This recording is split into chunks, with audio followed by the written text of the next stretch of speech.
We will be start.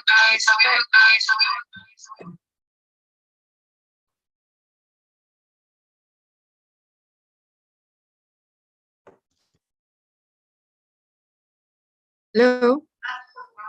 Morning. We will be start 8:30. Yeah. Still waiting for the Prof Yong to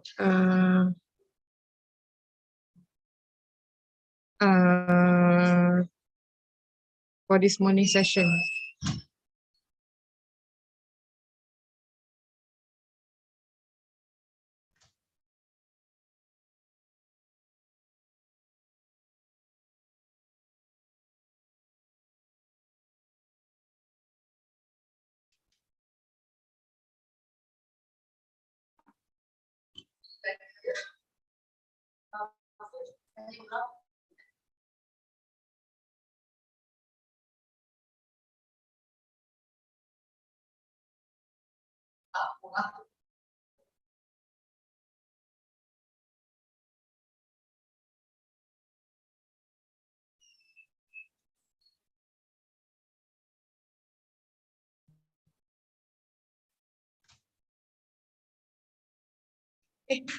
Zai, Nas pergi minum. Saya tak ikut lah. Oh. Saya suruh dia tapak. Dia nak pergi minum.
All right, good morning. I can see here Dr. Yong is already online.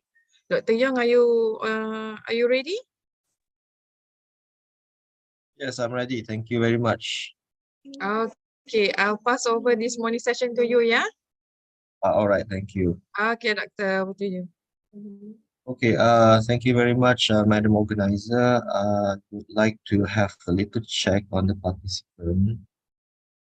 So I can see that a list of locals and also international students. Now because I have to say that part of the PowerPoint slide that I'm going to present, some of them are in Bahasa Melayu. So for the international students, don't worry. I will try my best to like do some translation for you. It's only one slide that I need the translation, so bear with me. So before I continue, I would like to say that for this morning's seminar, I will have two parts. I will begin with the first part talking about research ethics and also its application procedure, and then followed by publication ethics. So there are two parts that are very distinctive that also follows a very different stages of your research. Yeah. So before I begin, let me share the first PowerPoint slide.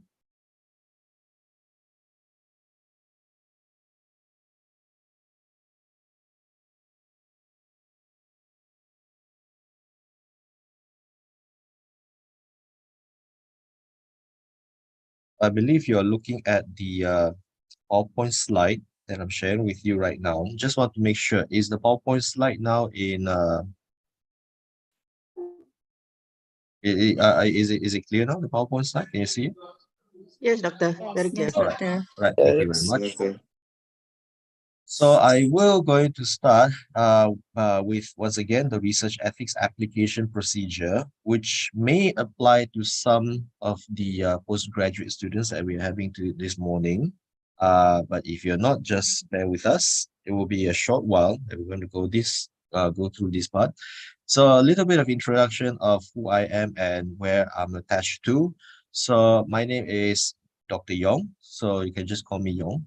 I am the head of ethics and publication unit, which is part of the small units stationed at Research Management Center, the Office of Deputy Vice Chancellor for Research Innovation. My office is actually very near, and most of you, if you're either in Faculty of Applied Science or maybe in the business management or the Faculty of Accounting, you're most likely going to pass through my office almost on daily basis without you knowing it. Now, for those who are like stopping by in the bus stop in College Seroja, you will need to climb up the stairs with two very beautiful koi fish. That is my office. That is a building. So if in any case that you need to see me for some matters related to ethics and also publication ethics, that is where you need to go to. Yeah. Okay, so this is my team. I'm assisted by Dr. Amira, who is a lecturer in Faculty of Medicine. And she is actually the person who is solely in charge of research ethics matter and also its application. And she is also the secretary for Research Ethics Committee, which I will later elaborate. And under her are a team of secretariats, which would be helping her to process the application coming from the entire UiTM. So it's not just from Shah Alam, it's the entire UiTM.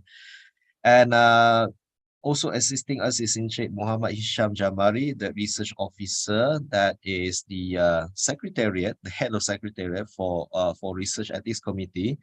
And if you look at outside of the dotted box, there are two more persons, Ms. Hamiza and also Ms. Nur Shahida. They are the one who has a specific portfolio looking at publication, journal publication to be exact.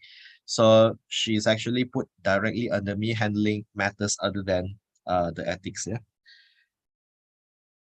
All right. Now, moving on to the first part of my talk, talking about research ethics. So let's start with the organization. Where is the punca kuasa, or where is the source? I mean, in direct translation, it's called the source of power, or the direct. Okay, it's actually coming from the UiTM Research Ethics Committee, or in short form, we call it REC. So that is the main governing body on matters related to research ethics. Now, you may have heard other things talking about ethics, such as animal ethics. That is not covered. That is not part of the jurisdiction per se under REC. So when we say research ethics, we are talking about ethical issues or matters related to human subjects. So that is the clear distinction. we talk about ethics related to humans. Yeah.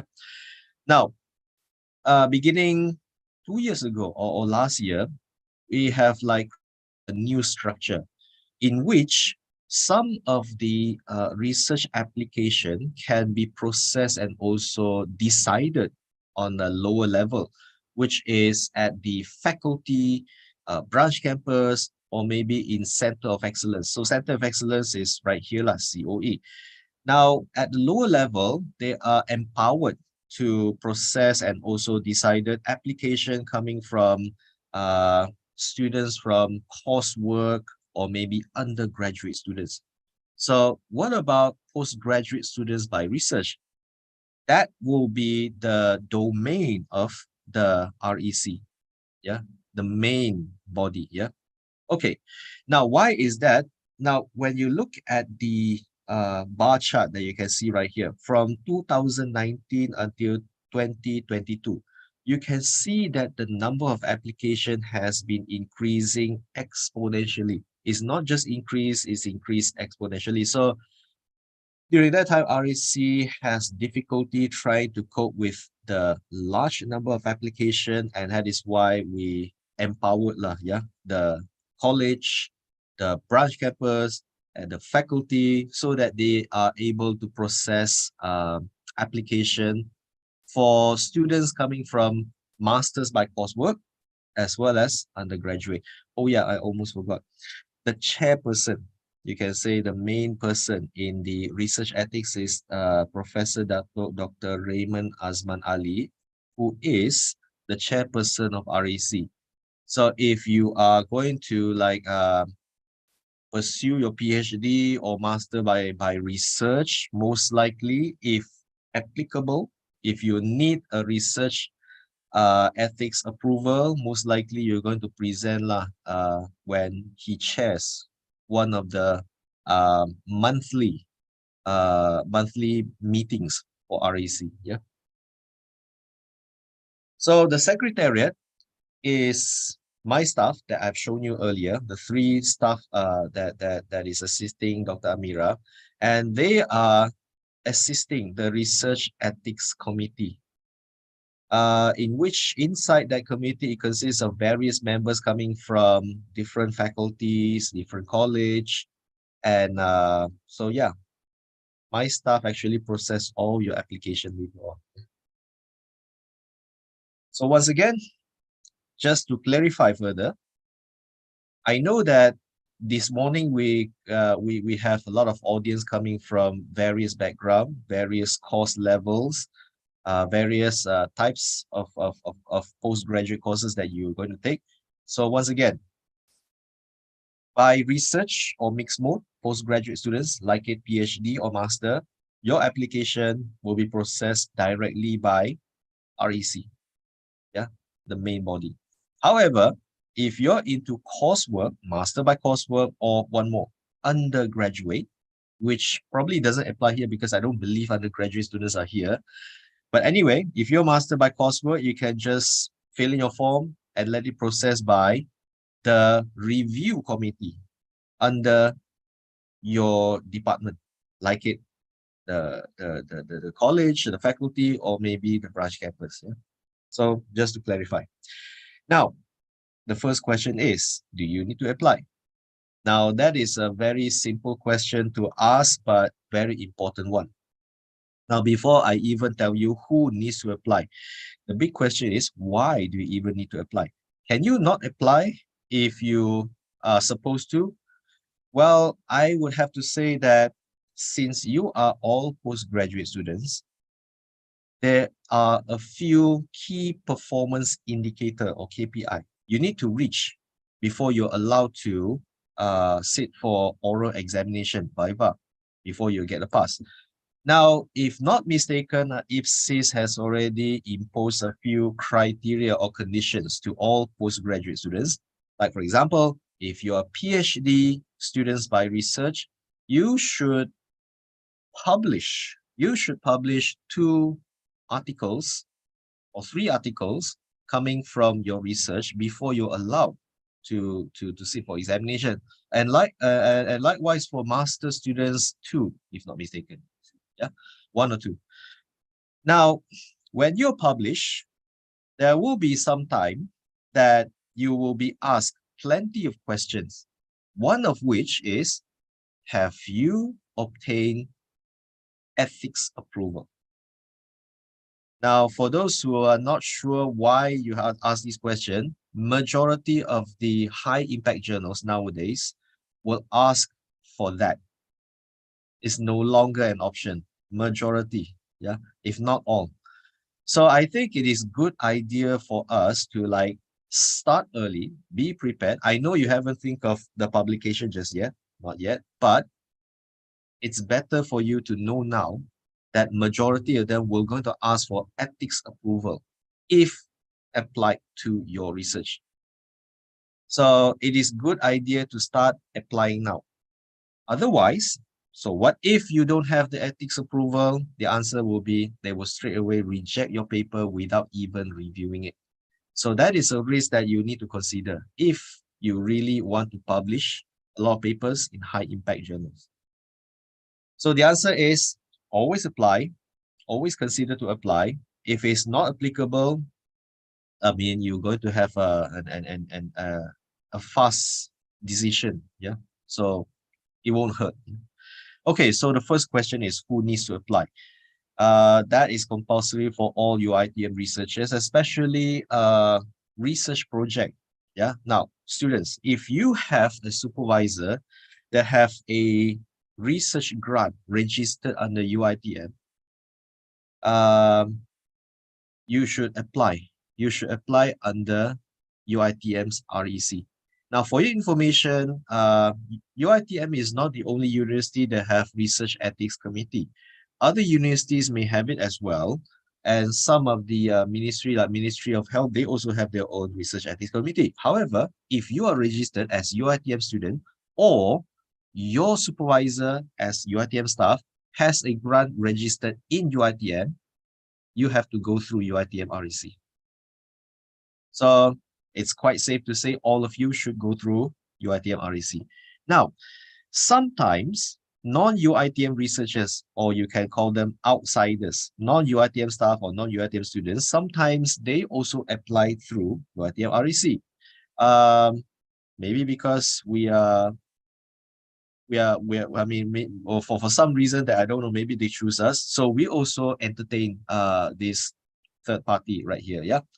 Okay, now the important question: how do you know your research requires you to apply ethics approval? So here are the points. Does your project involve human participation? So when I say participation, there are many types, kan?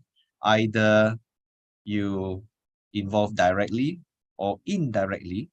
So when I say directly means, is there involve any touching or invasive procedures that requires to collect samples, biological samples from any parts of your body, including nails, including hairs? That counts. Yeah, so you have to apply.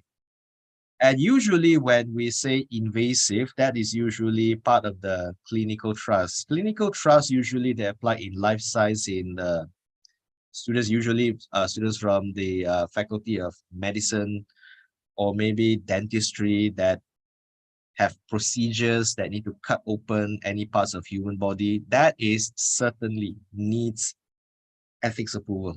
Yeah. Now, for those who disagree that when you cut people's hair, that you need ethics approval, we actually taking DNA samples from them. And sometimes when we say human product, it actually encompasses a vast scope of like products. I mean, hair can be one of them. Nails can be one of them. And one thing that you probably didn't expect is that sometimes, not sometimes, all the times, if you want to use the waste coming from human, like urine and also feces, that also requires ethics approval. Yeah. So even if you want to use their waste, you also need to ask for the permission and also the approval from the ethics committee. So So yeah, I think a lot of our projects, like it's social science or business, requires the distribution of questionnaires to human subject, and that is why you still need to apply.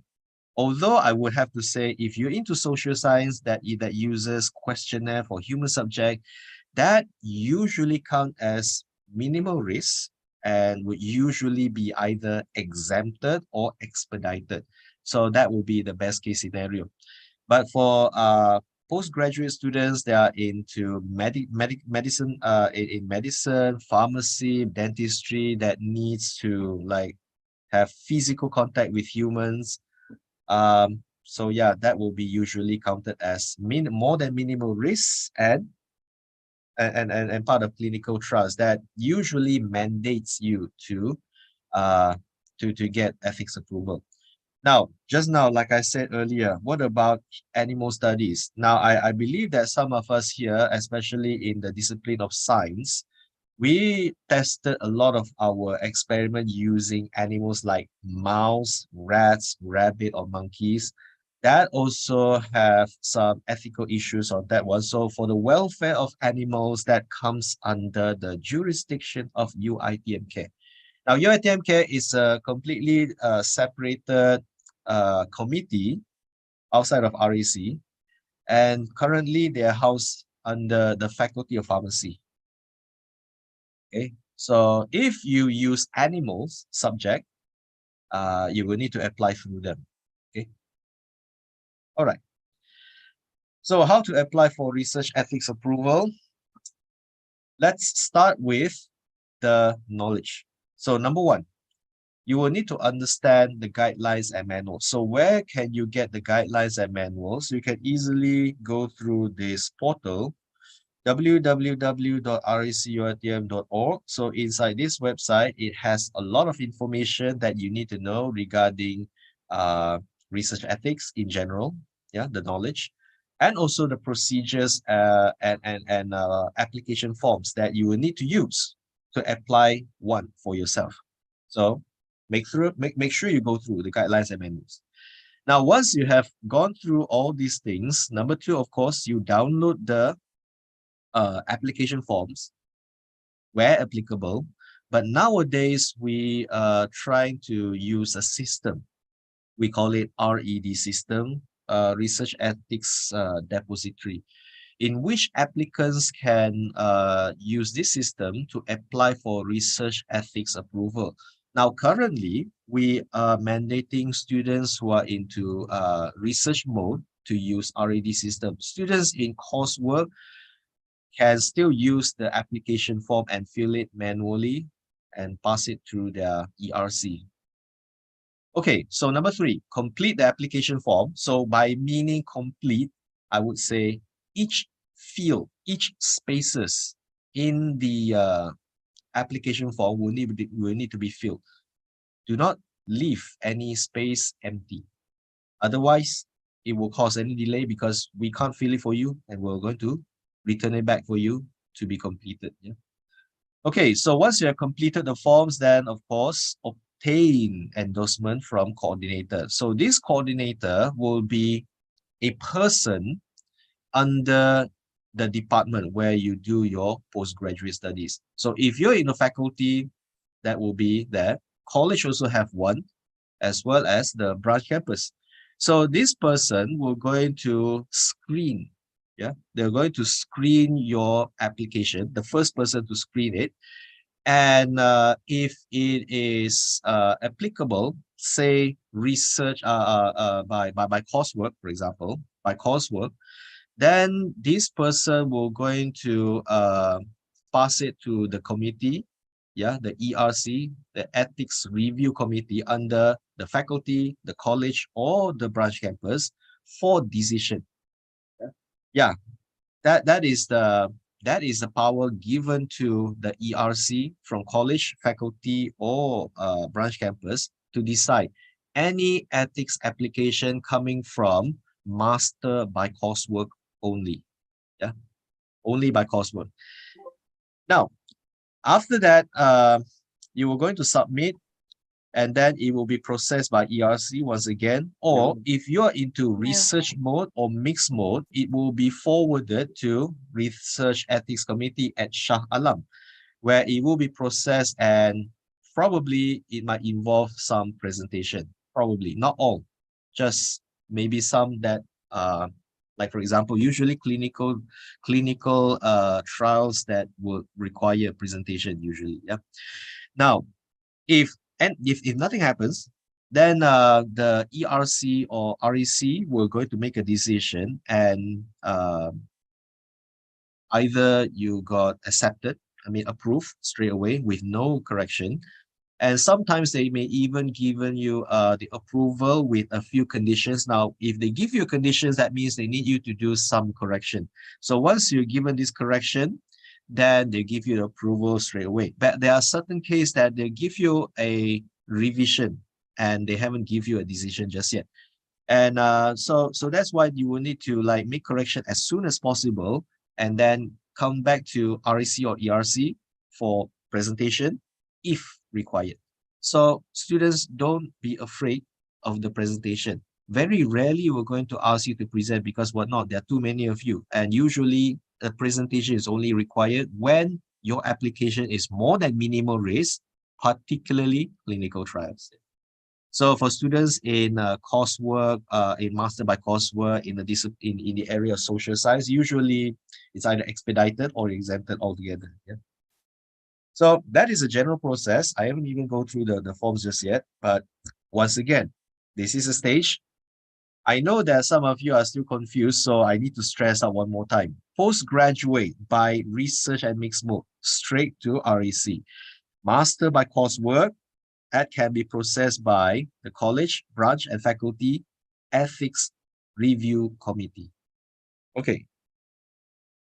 Now, which form that you need to use? So like I said, there are forms that can be accessed and used by student by coursework. So that will be the ERC form.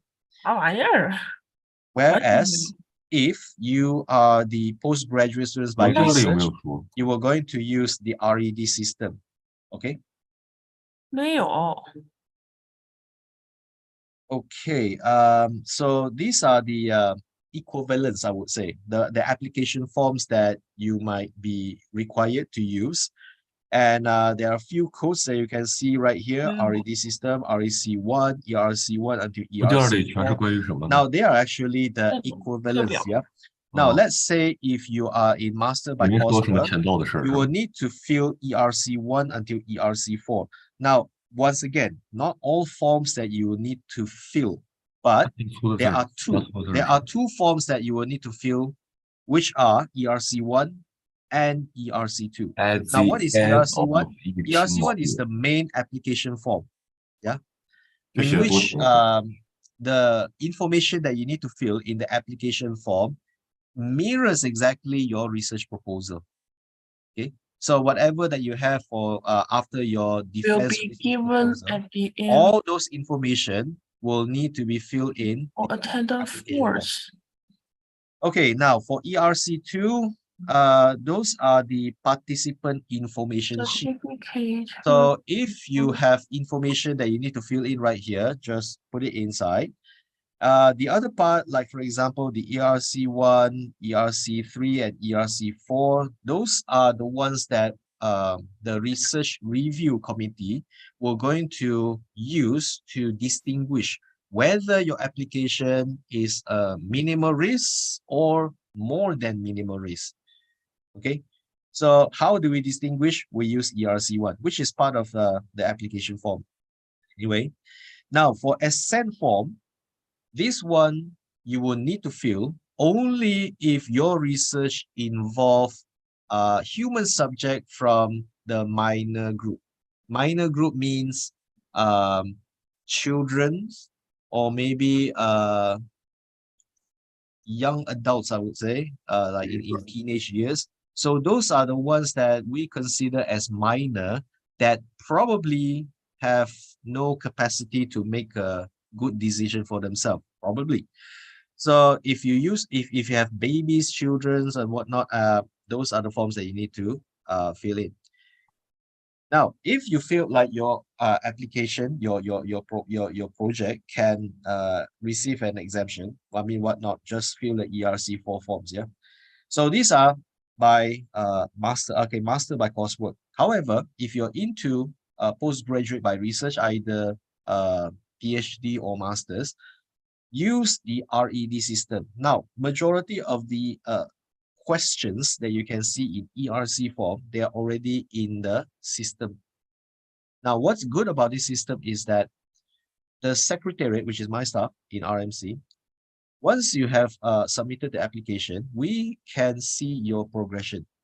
And the main reason why RAD is so important here is that we will going to monitor the progress and minimize as much as we can some delay, unwanted delay. Yeah. So okay, so these are the forms that you need to fill. Now I would like to show you a few scenarios. What happened if you submit an application, and these are the 3 scenarios that you might going to be subjected. So I would start with the first scenario, okay, which is indicated here by flowchart number 1. So this is the process for research ethics approval application for minimal risk research. So what are minimal risk research? A research that may involve human subject but is not invasive or most likely will not going to give harms to the human subject. So those are the decisions made by reviewers or your coordinators later on. Now, you are going to start from here, applicants. Yeah. So this is you, the applicants. You are going to fill in the forms, either the ERC forms, or maybe you fill straight away in RED system. So these are the in this system they have several parts from part A until part E that depicts the details of your research and also some additional information related to risk factor and also the human subject if you already have information about it. Okay. Now, once you have filled in this information, it will be processed by the next part. Okay, now what is indicated by the square box is actually a process happening. Now, for students, I would like you to remember this. Now, once you have submitted an application, always follow up. But before you follow up, you also need to know who should you contact. So once you're submitted, you will need to contact the next person in charge. So if this is minimal risk, usually I would assume that it will go straight to your coordinator first. So this is the committees. Okay. By the way, this abbreviation JPF, JPN, JEK, those are the abbreviation from Bahasa Melayu or the Malay language. So these are actually ERC, the ERC that I mentioned to you earlier. Yeah. So the coordinator inside this ERC will going to process your application. So a decision will have to be made by him or her, whether or not your application is of minimal risk or otherwise. So the time, okay, so student remember the time is 14 working days after you have submitted. So remember, yeah, after 2 weeks, after 14 working days of submitting, you should expect a response from the ERC, either from the secretary or the coordinator, him or herself.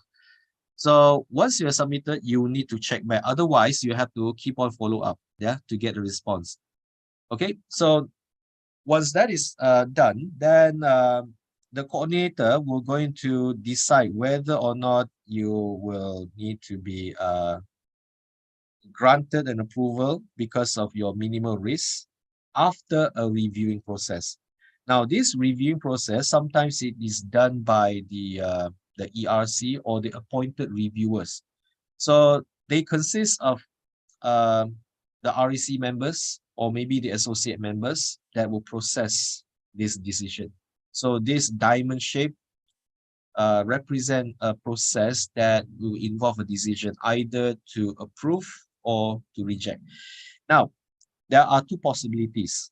Either your application is granted an approval, yeah, because it is of a minimal risk, or if it's otherwise, if it is more than minimal risk, the reviewer will going to recommend it to be processed further. It will be processed further in the next slide, okay? Where the next slide we're going to talk about a full board review. Now, what does it mean by full board review is that your application will be forwarded to RMC, the REC Secretariat in Shah Alam, in which it will be processed and reviewed for a second time. Okay, it will be reviewed for a second time. And the decision will be made either you will be granted approval or otherwise, or conditional approval. Now, this is after you your application is brought to the attention of Research Ethics Committee, which will going to meet every month. So if you're feeling that your research is of more than minimal risk, I think might as well you just submit to REC straight away. Yeah. Okay, so once again, the secretary is going to process it, and usually it takes between 1 week to 2 weeks time, so maximum 40 working days. And once again, at REC level in Shah Alam, we also going to have a review process. So this review process, we're going to appoint an expert in your field to look at your application and to decide whether it has some issues. Yeah. So once again, it will take another 14 days, and after which the result of your review will be processed in a meeting. So in this meeting, we call it REC meeting, like I said, every month, where sometimes you will be asked to present, if applicable. So if your research involves clinical trials, you will be asked to present in front of the members of REC, and the decision will be made either to approve, to give you a conditional approval, or to reject. Now, for your information, students, it's very rarely the REC rejects an application. There has been just one rejection so far, and that reason is because the project has started. I will elaborate later. That is the only rejection that has been made so far. I can say that more than 50%, if not 70%, more than 50% of the application are either exempted or given an expedited review and a straightaway approval. Now, some of them were given conditional approval because of some minor revisions that is required by reviewers. Yeah. So these are the timeline. If your correction is of minor, you should resend the application, the revised application, within 1 month. Now, that doesn't mean that you can only resubmit after 1 month. You can resubmit even after 1 day. It's up to you. The faster you resubmit, the faster we can reprocess. So if you're chasing time, it's okay. You can just resubmit to us as the soon as possible. Yeah, don't need to wait that long. Okay. Okay, now another point that I want to raise here is that I know most of the postgraduate students here, you need to start collecting data. After the moment you finish your defense research proposal. So always bear in mind that the application here will take time. So you can expect around 1 to 2 months of waiting time to get an approval from Research Ethics Committee. The fastest is 1 month. The longest, I would say 3 months. And 3 months is because there are some delay due to correction and miscommunication.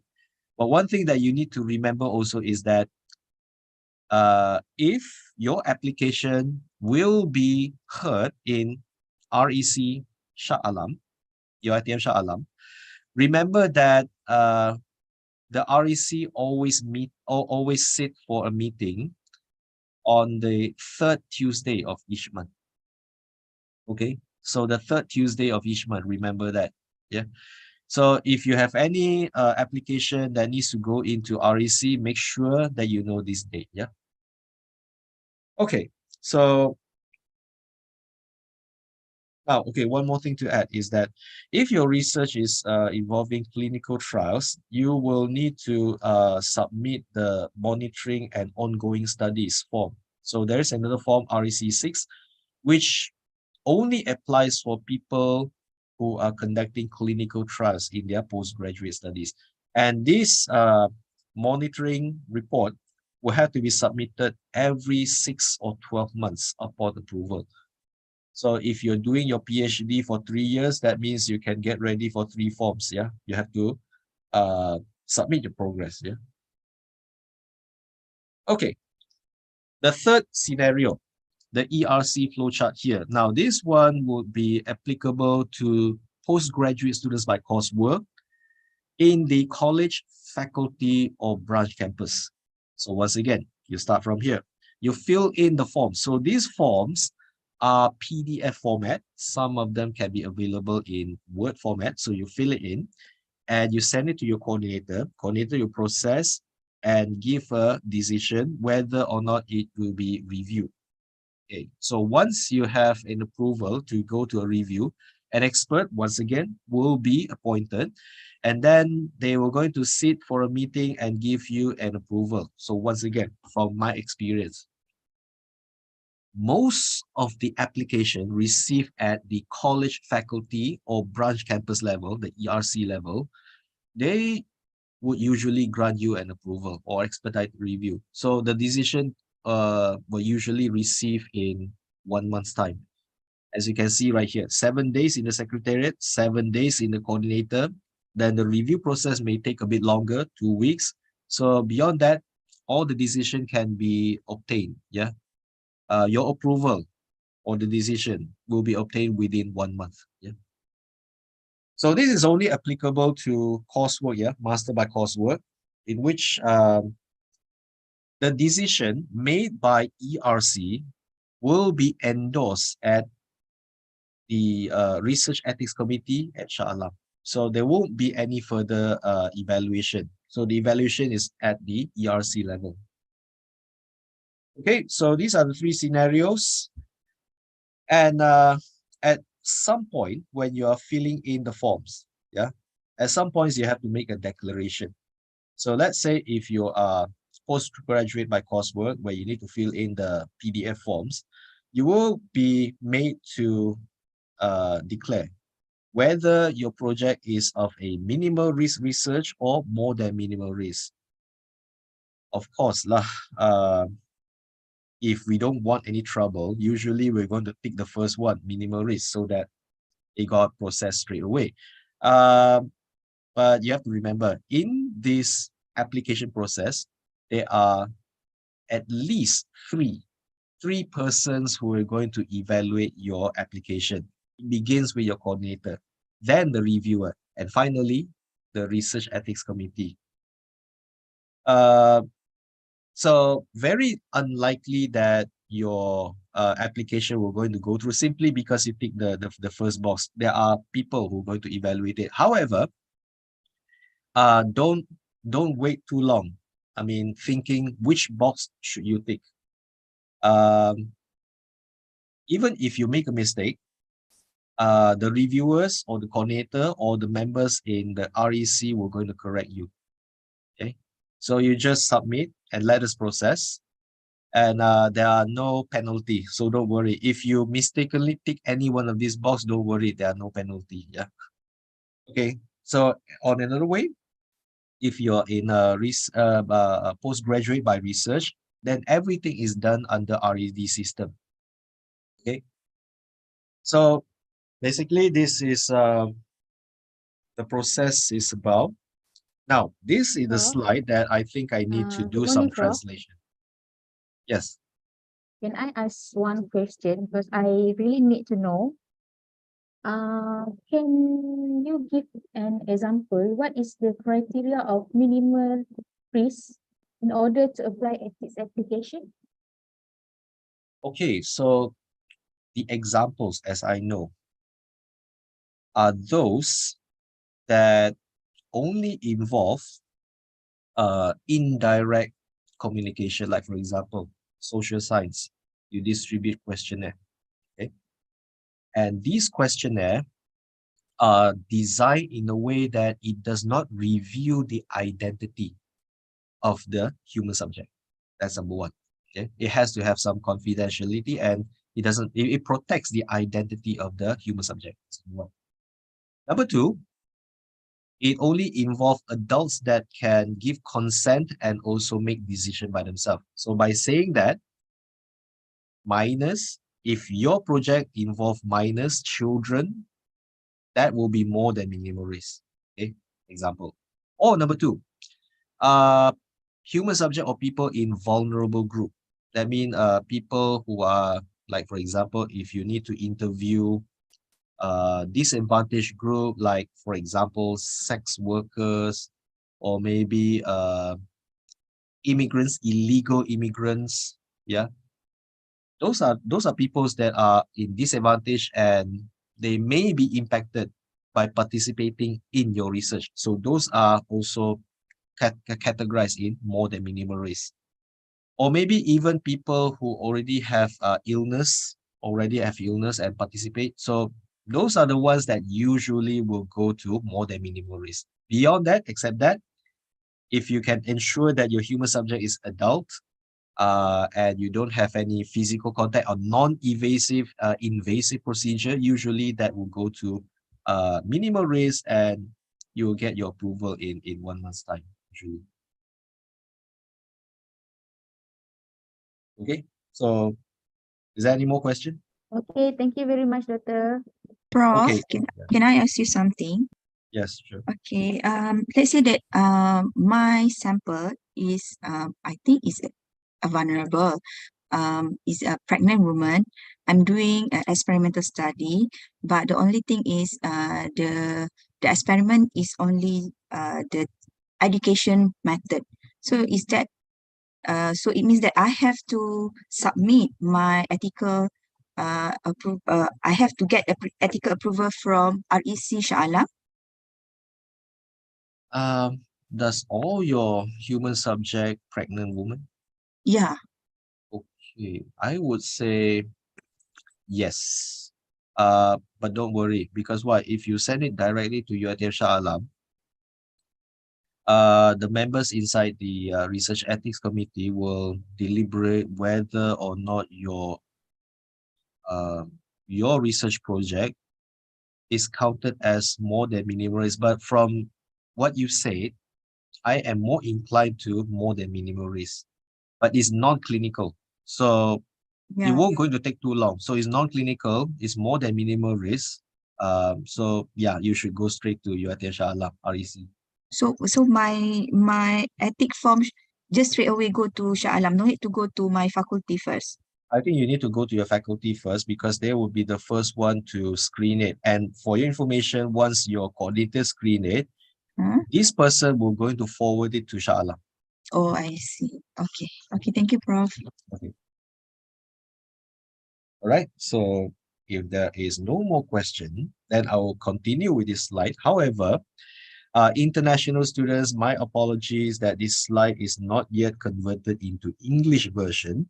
But what I can say to you is that this slide says the entire flow process from left to right, the application by using RED. Once again, RED means Research Ethics Depository, in which you can see that the entire process is exactly the same with the 3 flowcharts that I'm showing to you earlier.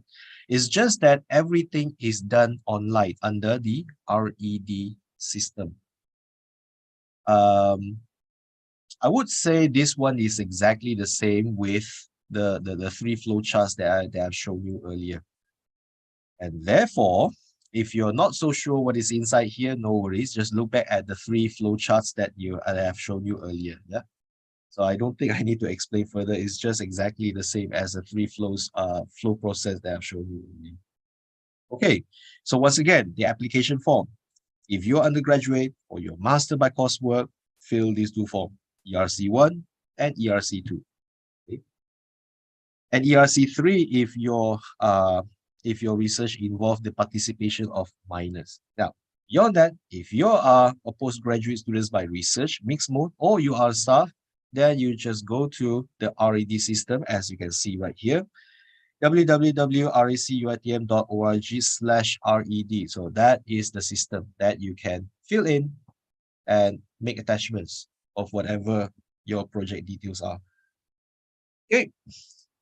So where to submit the application? You submit through RED system, or if you are using the PDF forms, you can contact the representative from your college, your faculties, or branch campus for this one. And usually, each of these department in college, faculty, or branch campuses, they have a committee of research.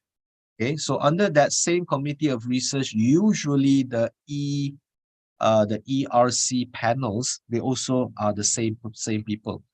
So you can just easily go to your faculty and ask. Yeah. So there are ERC panels that are already in your department. So you just submit your forms to them. And once again, make sure you always follow up. Don't wait. Yeah. Sometimes they are humans. I mean, things can be misplaced because of sheer number of students that we're having nowadays. Okay, so these are the decisions that you may going to have. Number one, what we want is the approval with no changes. So once you receive an approval, remember, when you have received an approval, make sure you have the letter, okay, a letter coming from REC, Shah Alam. So the REC Shah Alam secretary will going to issue you a letter, and inside that letter, you'll be given a code. Now that is the code usually asked by reputable journals when they're going to assess whether your research has been approved in terms of research ethics. Yeah.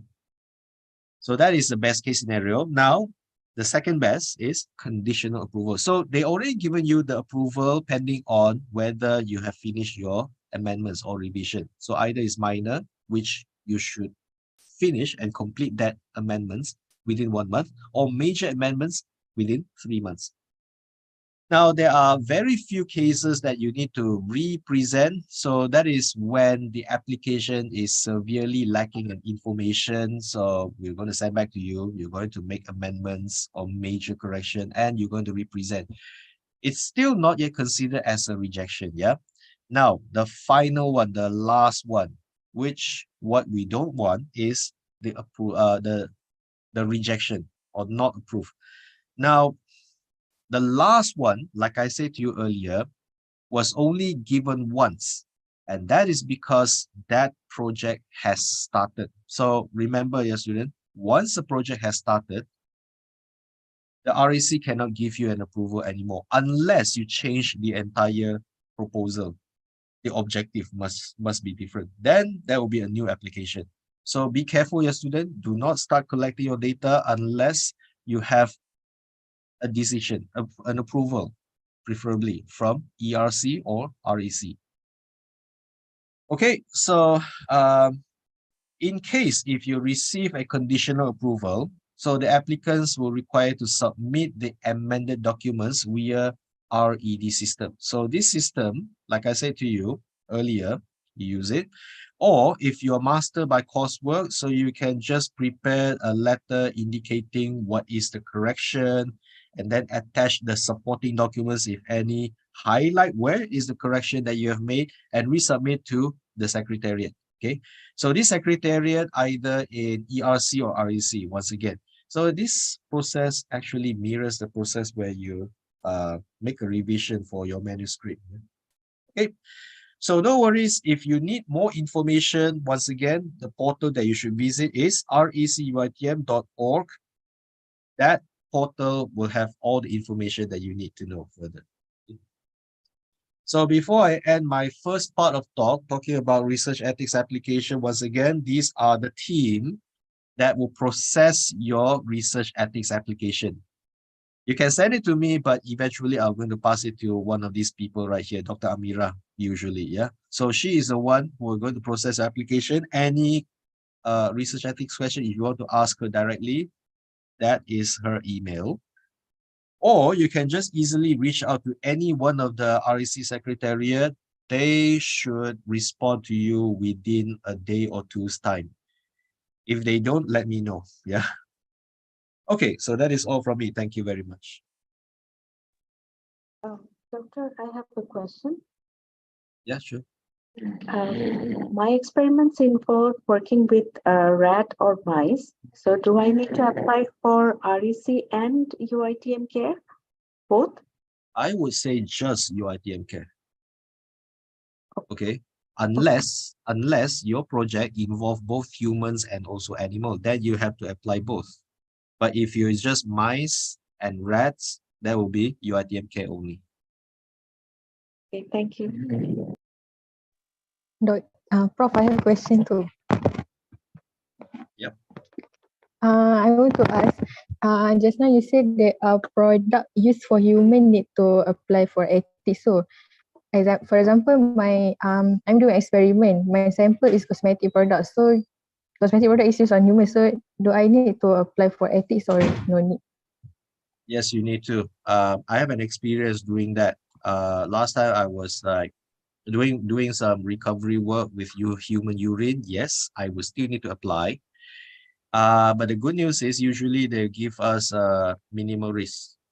Minimal risk. Our application will be considered as minimal risk classification, and the approval is an expedited review and approval straight away. So that doesn't take too long, more or less 1 month's time.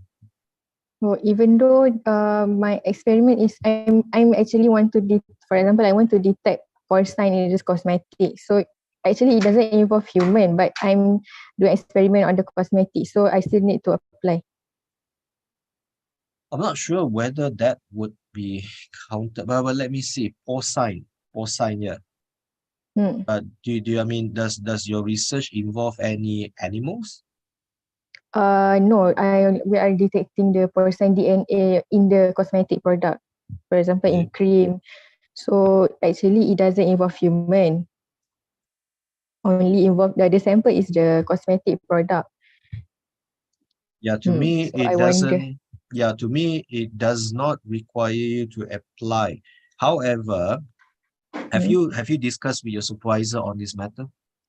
Yeah, because she also like not sure whether I need to apply because I need to reconfirm lah. She say whether need to apply for ethics or not. Okay, now I would say you don't need to. However, I have to be frank with you. I'm not part of the REC. I'm just the head of the secretariat who takes care of REC.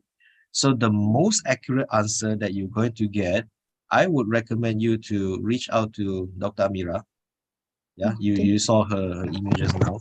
You can ask her directly. But if you ask me, I would say no, since you don't require any like testing on human subject. Absolutely. Yeah, no testing. Yeah. Okay, thank you, Prof. Prof, can I ask you another one question? So, okay, let's say that because I'm doing my location was under Ministry of Health Malaysia, so I need to apply MREC, right? So, what do you think? Whether I need to apply for REC UITM first and then follow with MREC, or can I do it concurrently? Because we know that MREC to get approval from MREC, because when I'm doing my master, it took about 6 months. So I'm afraid that it will be too long and I'm unable to DOT. So what do you think? I think these are the issues that will be best answered by Dr. Amira, because this one involved procedure. So I couldn't, what I do know is after your DRP, then only you can apply with REC. So now if your research involves Ministry of Health, you will need to apply for approval from them as well, correct? Yeah. Okay, so because previously previously I have to, they asked me after I got, before I get the MREC approval, because I'm doing under Jabatan Kesihatan Negeri Selangor, JKNS, they asked me to present to pengarah of JKNS, and then before that I have to present at the site. So many presentation I have to go. That is So correct. that is the thing. That is correct. So if I remember correctly, this matter has been discussed with Dr. Amira, and Dr. Amira also mentioned that the application cannot happen concurrently, which means that you have to go through the RP, then your ITM REC, then finally Ministry of Health. If not mistaken, that is the way. Okay. So, but our ethic will not take so long, right? Yeah, like I said, follow up. Now there's one more thing. I also can remind you that if you are under this kind of predicament that you need to graduate on time, you can always request expedited review. Expedite means we prioritize your application since you going to take like 6 months. 6 months is not reasonable. I don't think 6 months is a reasonable time for you to wait. So yeah, it is good that you request expedited review from the UiTM REC side in hope that your application could be approved within 1 or 2 months, and then you go on for Ministry of Health. Okay. Thank you, Prof. Okay, so any more question? All right, so if there's no more question, then I will going to continue with the next part of my talk, which is talking about publication ethics. Now, assuming that every one of us already have the approval from the Research Ethics Committee, then we start collecting data and we need to write papers. That is for sure. That is one of the things that you need to do, okay, before you're allowed to sit for oral examination. And then you discovered that publishing papers is not as easy as you think, which is true and which is not true. But being a postgraduate student, if this is the first time you're writing research articles in English, that could pose some challenge. But like I said, if you are getting used to writing in English, that shouldn't be a problem. At least that is what I have experienced before. Now, for those who are still thinking it is hard, I would say it's hard, but you have to still follow the rules, because too many researchers, postgraduate students, who did not know much, using some illegal tactics or unethical ways to complete the job, to get the job done. Some may get away, but those who did not get away will be severely punished, as what I'm going to show you this. So my next part that I'm going to talk about is the ethics in research and publication, more particularly in publication. So the contents that I'm going to discuss right here are, I'm going to talk more on what is scholarly publication, the misconduct, okay, not that you should follow, but you should avoid, yeah, and also examples, the real case that involve Malaysians and also some international researchers involving in these examples of publication misconduct, and also some conclusion. Now, this conclusion, I will sit a bit more on predatory journals, because those are the things that we are facing right now, the issues. So the introduction of what is publication, we first need to go through the research process, in which this is what you see. Now, number one, before you start any research, you will need to go through the hassle of doing literature review and come up with a research problem. And for your information, the first one, I would say the first one is the most important, if not, it is one of the most important, if not the most important. Because why? Postgraduate students, if you want to publish your paper, you will need to ask yourself, is your research good enough? And by meaning good enough means you always have to come up with novelty. Novelty, which means some research that has not been reported before. If your research have novelty, it is just a matter of time that your paper get published. Okay, so that's why I say, if you haven't started any research, make sure your proposal is robust, solid enough, and have novelty. Now, once you have that, it solves majority of the problem. Now, once you have the proposal done, then you defend it, defense research proposal, where you get a pass, okay? And then after that, you start collecting data. Oh, before that, for those who are in research ethics and you are required to apply, then you first have to get an approval from REC. So once you get that, then only you start collecting data. You conduct research, you collect the data either in lab or outside, or maybe online. Then once you have enough collection of data, then you process, and then you evaluate it in ways that you use statistical software, you put it in table, you put it in graph. Then after that, once you have all those information ready, then you interpret it and you write it. So this is where we publish, you document it. So this stage number 4, the documentation, is not just for you writing a thesis. It is also for you to publish journal articles. If not journal articles, conference proceeding. And I have one recommendation for you postgraduate students. If you want to graduate with no major issues, you are best advised to publish as early as possible journal articles, 1 or 2, get it ready before you submit your thesis. Because submission of a thesis without a published articles, we're going to invite a lot of scrutiny from the examiner. So if you can publish early, do it. Yeah. So once you have published, then you disseminate. How do you disseminate? So you promote. You promote in your own social media platform, or best case scenario, you publish in high impact journals. They will promote it for you. You don't need to do number 5. So that's why always a good idea to publish in high impact journals. Now, in this case, why the Graduate Institute of Graduate Studies mandate you to publish? Because that is the indicator where you finish your research. Only when you finish your research, then you're allowed to sit for oral examination. And that is why we force you to publish. Yeah. Okay. And once you have published your paper, it is expected to be used, read by the scientific committee, people expert in your field to read it, and to use your information to further the research in your discipline. So imagine how important your papers are.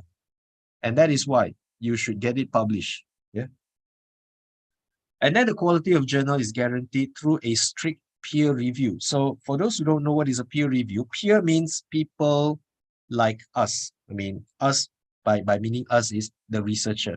So there are many levels of researchers, some of them professors, the seasoned researcher, until you're likewise the postgraduate students, I would rather call them early career researcher. I mean, you're in the beginning of the process, but you also can be part of the peer review process. Okay, so people like us reviewing and evaluating the science, the scientific merit of manuscripts submitted by our fellow researchers in the same discipline, of course. And we actually follow some standard as outlined by the Committee of Publication Ethics. So this committee is an organization based in UK where they scrutinize and ensure the highest possible quality of scholarly publication. And this is a process where the peer review process happened. It started with you send the manuscript, so it gets into the editor. So the editor is the chief editor, for example, or managing editor for one journal, where they will first process. It is very similar to the coordinator in the research ethics approval. They don't review, but they send it out. So they will go to screen whether your paper is on surface good enough for further review. So if it's good enough, then a third party will be appointed. Now, this reviewer is a third party, probably not directly affiliated to the journals, but a people who have no connection with the journal or yourself, and they were going to give a very fair evaluation on the scientific merit of your paper. So once it is reviewed, then it is passed back with recommendation. So this recommendation, either you get an acceptance, which is the best case scenario, or a rejection. So rejection is always painful, but student, don't take it personally. Rejection is normal, especially when you're talking about high impact journals. Sometimes they can reject as high as 90%. But in any journals that I have known so far, they would usually reject between 30 to 50%. So if your paper got rejected, don't worry. As long as you receive the recommendation right here from the reviewer, you improve. You keep on improve your manuscript until it is good enough and finally accepted. So you see, I know why students, they are more concerned about this one, because how many times you can get rejected?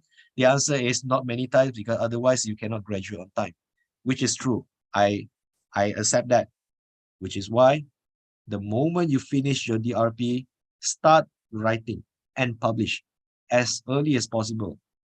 Because this process of rejection until you finally got acceptance can take as long as 9 months. Yes. By the time you get your first paper published, maybe that time you already finish your data collection and your thesis and ready for Viva. So start early, yeah. Now, next part, I will need to show you the research ethics. So what is that? It's actually not written as a law. However, it's the moral, yeah, the moral thing to do in research so that it safeguard the authenticity and the rightness of the science that we are doing it today. Yeah. So it's usually involves some practices that we, the scientific community, the researchers, going to do what is right and what is wrong. So these are the things that you can say very subjective, because what's right today may not be right tomorrow, if you understand what I mean. So people who did a lot of wrong things today was actually right, I mean, years before, because there are no laws that says they cannot do that. So research ethics is something that changed over time. So you have to be aware and follows the latest trend. Now, for those who don't know what you are doing is correct or not, or I would strongly recommend that you subscribe to this portal, retractionwatch.com. It is one of the portals in the scientific community that reports on the latest misconduct done by researchers all around the world. I mean, why not? Because researchers are supposed to be smart people. They are smart. They think of a lot of ways to go around the system. So that's why I say, maybe what they are doing today is not wrong, but later it may not be. So stay to the front of the latest development of research ethics, and you can follow this portal. Okay, now, the reference for publication ethics that we use today, we follows the one that is developed by the Malaysian scientific community. To be more exact, Academy Science Malaysia, or in English, Malaysian Academy of Science. Okay. And they developed this booklet. It's called Malaysian Code of Responsible Conduct in Research. So in this booklet, it also covers the ethical practice in research, not just publication, in research as well. So if you are into research, which you are, you should get a booklet from here. It is free to download. You just need to search MCRCR. Yeah, you search MCRCR. You're going to download. I'm not sure which one is the latest edition, but from the time when I make this slide, the second edition is the latest. So get a copy, read it. There are a lot of information that you can use as a guideline. Now, if you're into publication in high impact journals, the international community will use the one that is set by Committee of Publication Ethics and whatnot, because many of the, I would say all, not just many, all reputable publisher in the world, like it, Elsevier, Springer, Clarivae, Wiley, and whatnot. All of them follow guidelines, research ethics guideline, publication ethics guideline as set by this committee. Yeah. So next, I'm going to show you the misconduct in research and public and scholarly publication. So here are the statistics. Yeah, you can see that it's increasing. Why it is increasing? Put it simple. Nowadays, if you want to get a job in academics, you will need to fulfill criteria. And I have to admit, the criteria is ever increasing. From the merely one paper that you need to publish 10 years ago, today you need to publish at least 3 to 10, depending on your position. Now, if you're international researcher posted to an from a foreign institute, usually they require 7, 10 and above. So they are very intense in that matter. And what if they don't fulfill that? They're going to be get dismissed, because majority of the research position nowadays is by contract. If you don't meet the KPI, they just dismiss you. Now, for people like me, the academician who get a permanent post, we are not very well off. We also need to publish constantly to meet the minimum requirement, because our reputation also depends on that. And our research grant also depends on how much paper that we publish, our reputation as well. And because of that, there is a pressure to keep on publish no matter what. The higher, the better. And that is why people are doing all sorts of things to make that happen. And unfortunately, because of that, many articles got rejected because these papers simply made up. I mean, they are published based on non-existing evidence. Put it simple, a fraud. A fraud means cheating. And that is why it is so damaging to the science today, because some of the science, pseudoscience we call it, actually is baseless and is not based on evidence. And part of it may be due to this. And you can see that some of this misconduct may be due to duplicate publications. So duplicate still, there are solid, valid evidence. Plagiarism is due to stealing some idea. Also, I mean, the science is still intact.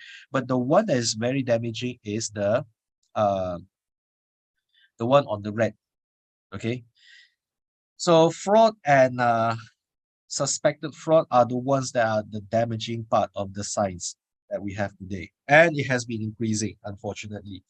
So, like I said, why people are still doing it? Because of pressure of meeting the expectation. And it has been ever increasing. And there are some parts of the world that actually reward people who publish a lot of papers. So for the sake of money, there might be some lack of conscience in this matter. And of course, the last part, which may apply to us today, is we also don't know. We also don't know that that practice is actually non-ethical, which is why we are here today. We're going to go through each of the examples so that you don't follow. So after this, students, I'm going to go through examples. Please do not follow. It's enough for you to aware and to avoid. And best part is, if you see somebody else doing it, you remind them. Yeah. Okay. Now, here are the examples of academic misconduct that may happen. So let me list out all of it. Oops. Now, it can be as innocent as minimal paraphrasing with citation. I would say this one, if you use Quillbot, you might get away. No, I don't think Quillbot is that bad. For information students, you can use Quillbot. But Quillbot already says, if you use Quillbot only without you doing some inputs from yourself, that counts as plagiarism. Okay. So remember, students, if you use Quillbot with citation, that still counts as a plagiarism, unless you have original ideas. That means the novel research, novelty that I mentioned to you earlier. If you input some novelty and original ideas from yourself, then that's fine. Okay.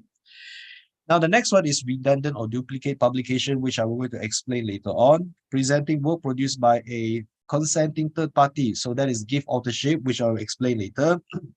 And then next one, falsely representing individual contribution of a collaborating partner. So this one is part of gift authorship or ghost authorship as well, which I'll explain later. Translating work of others without due acknowledgement. So this one is plagiarism.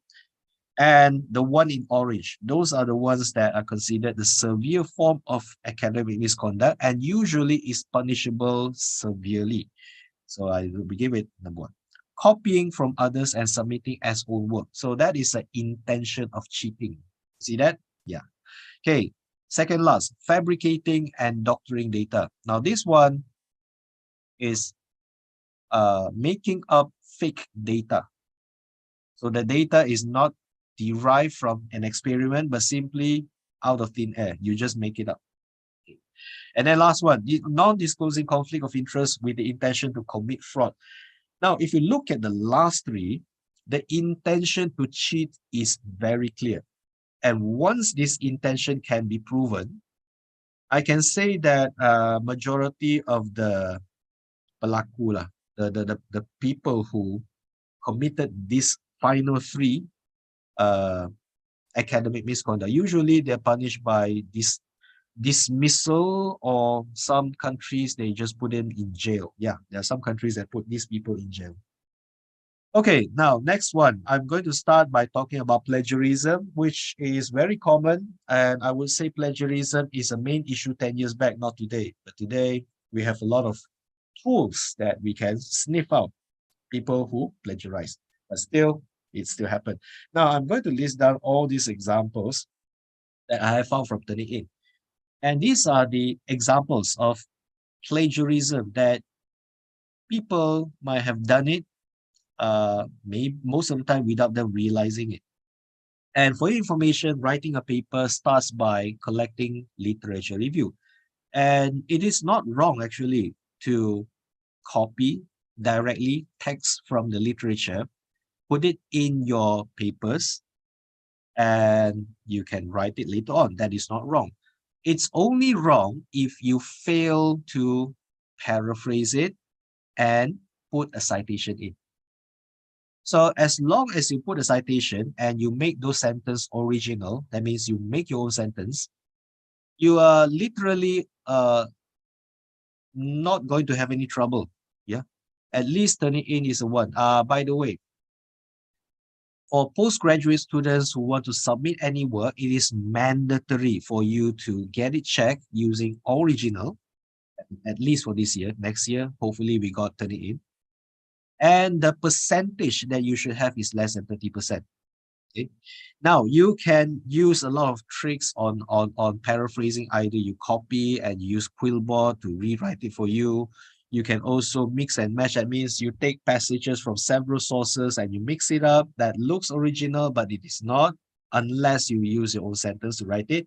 And the last part, almost not plagiarizing, changing keywords and paraphrase, but retaining the essential content of the source. Now, number one is very creative. It beats Turnitin. I can tell you the first one beats Turnitin fairly.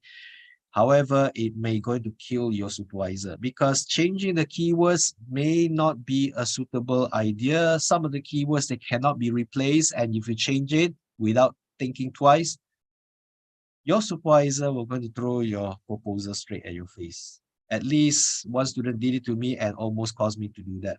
Because when I asked back the student what did he write, he also don't know what he writes. So that is very wrong. Please don't do it. Yeah.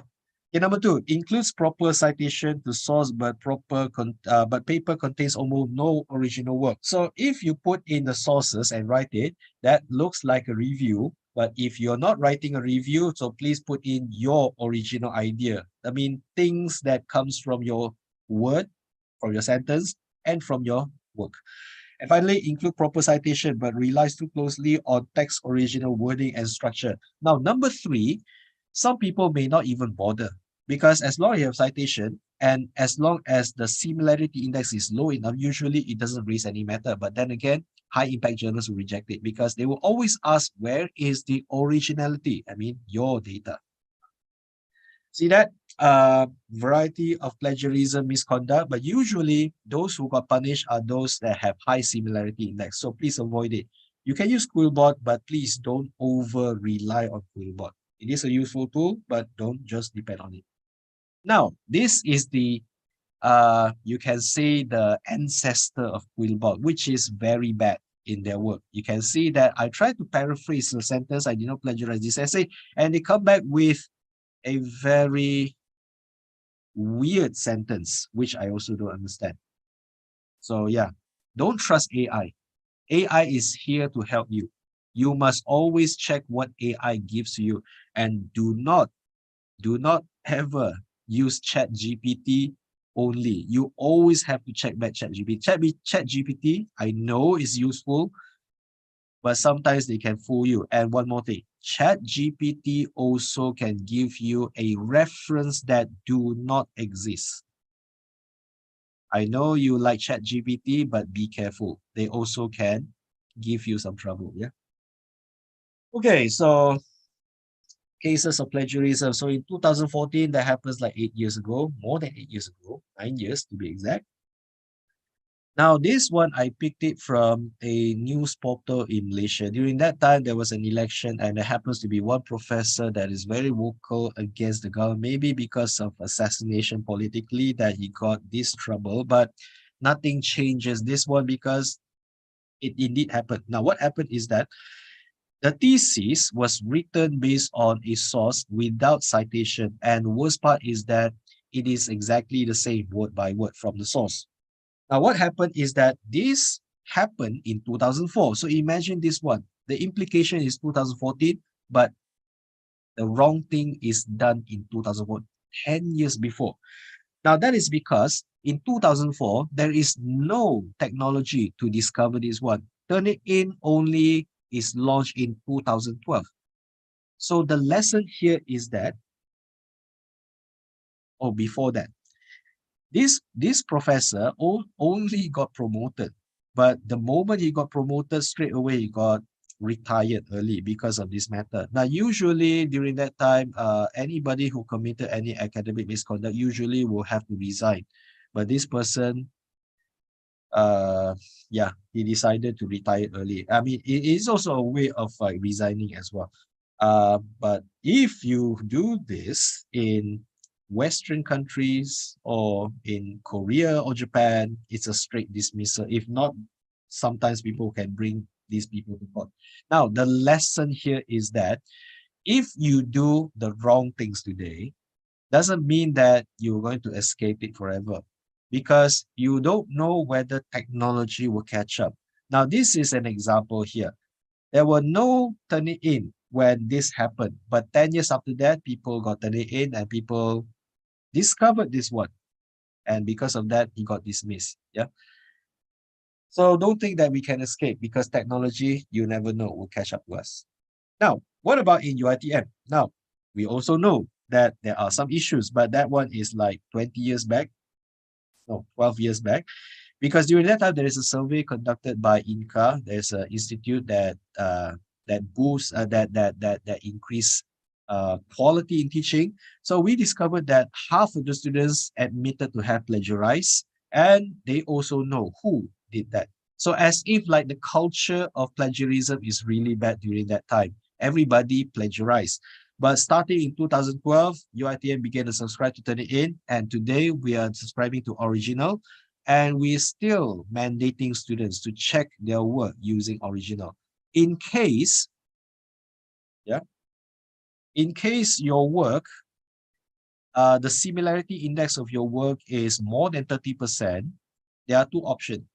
You revise it, otherwise we were going to charge you. Yes, I have had a few cases that I've heard before, in which these students are so desperate because she need to submit the assignment and she doesn't have time. So what she did is she copied and plagiarized one whole thesis from another university, thinking that they can escape, and she insists on submitting. So the academic staff have no choice but to bring her to court, and she was suspended for 1 semester. But actually, the penalties can be more severe. After you get an F and get suspension, there's actually a third penalty, which is a dismissal. Although, to my knowledge, I haven't heard students got dismissed, but this is an option. So please don't do it, yeah? Okay, now next part of the academic misconduct is fabrication and falsification. Why I'm talking about this? Because nowadays, this is the major one. Now, there is a difference between fabrication and falsification. While fabrication is considered the worst kind of academic misconduct, like I said, it's a fraud. You make up data. The data is make up. Okay? Falsification is slightly still not good, slightly better than fabrication, in which the data is derived legally. So it is derived correctly. However, sometimes the data does not look so nice. So you change a bit of data. That's still considered a severe and punishable misconduct. Yeah. So even if you manipulate, that is also not the wrong thing. That is also a wrong thing. Okay, now cases of fabrication and falsification, as you can see right here. Now this has happened also not too long after the first incident of plagiarism, also in Malaysia, in which this was first committed by a foreign PhD students at a local university. Now during that time, supervisors, they're not so IT savvy. So they just, receive whatever the good reports that the students have. But unfortunately, this paper has been published in high impact journals in which many international experts are looking at it. And unfortunately, one expert caught something. And at the same time, this expert is also an expert in detecting academic fraud. So what this expert do is that they actually have a software to detect similarities in the image. So as you can see right here on the right hand side, the images that look similar. So these are the green ones are actually stem cells. During that time, stem cells is very happening. People are chasing. And these students took a shortcut to do this, in which they showed a lot of stem cells. However, they are not real stem cells. They are actually the images that are copied and pasted, sometimes rotated, sometimes flip over. They are similar. Okay? So as you can see right there, those in similar colors, they're actually of the same image. And as well as the left-hand side as well, the graph actually also is a similar image that is doctored. And this is what happened. The so-called PhD candidate has already graduated, received a scroll, and went back to his home country. But when this is reported, he refused to answer anything.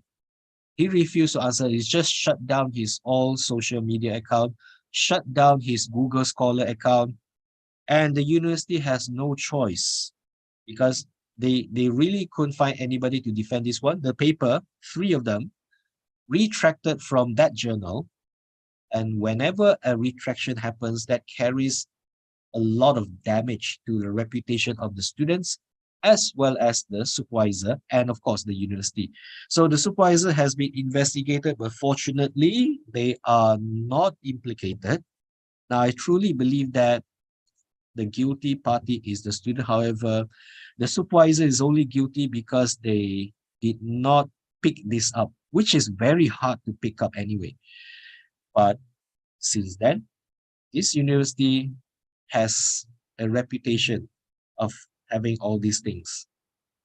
And because of that, this university suffered a damage in reputation, and they're still cleaning it up today. Up to today. Okay, now, next one, how do we counter the fabrication and falsification? Now, I would say this one probably don't apply to you because all of us here are postgraduate students, but I'm talking from the perspective of a supervisor, myself. I have once experienced that report given to me by a final year project students that looks so good. I was intended to take that data to an international conference. And then fortunately, I double checked. So when I double checked, the entire data is completely different. So I use the data that I derived myself entering the lab.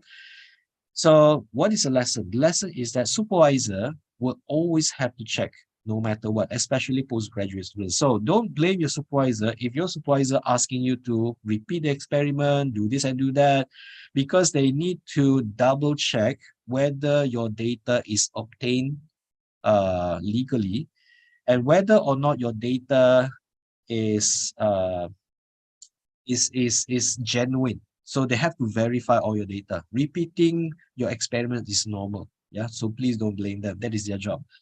But of course, like I said earlier, you want to DRP, fine, but publish as soon as possible. Okay. Suggestion number one: once your DRP, use the DRP and publish a review manuscript. That is a must. Then only you can slowly think of your second article, then you can go for Viva later on. So publish as early as possible. Now, the next part that I need to talk about this one is ghost or give authorship, but I think I do not have time. Can I just stop here for a while and ask the secretariat or the organizer, IPSis, how much more time do I have before I have to stop? Now it's already 10 o'clock.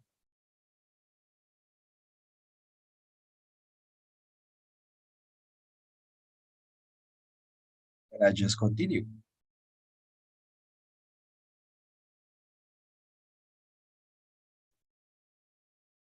Okay, so I guess that I will just continue then.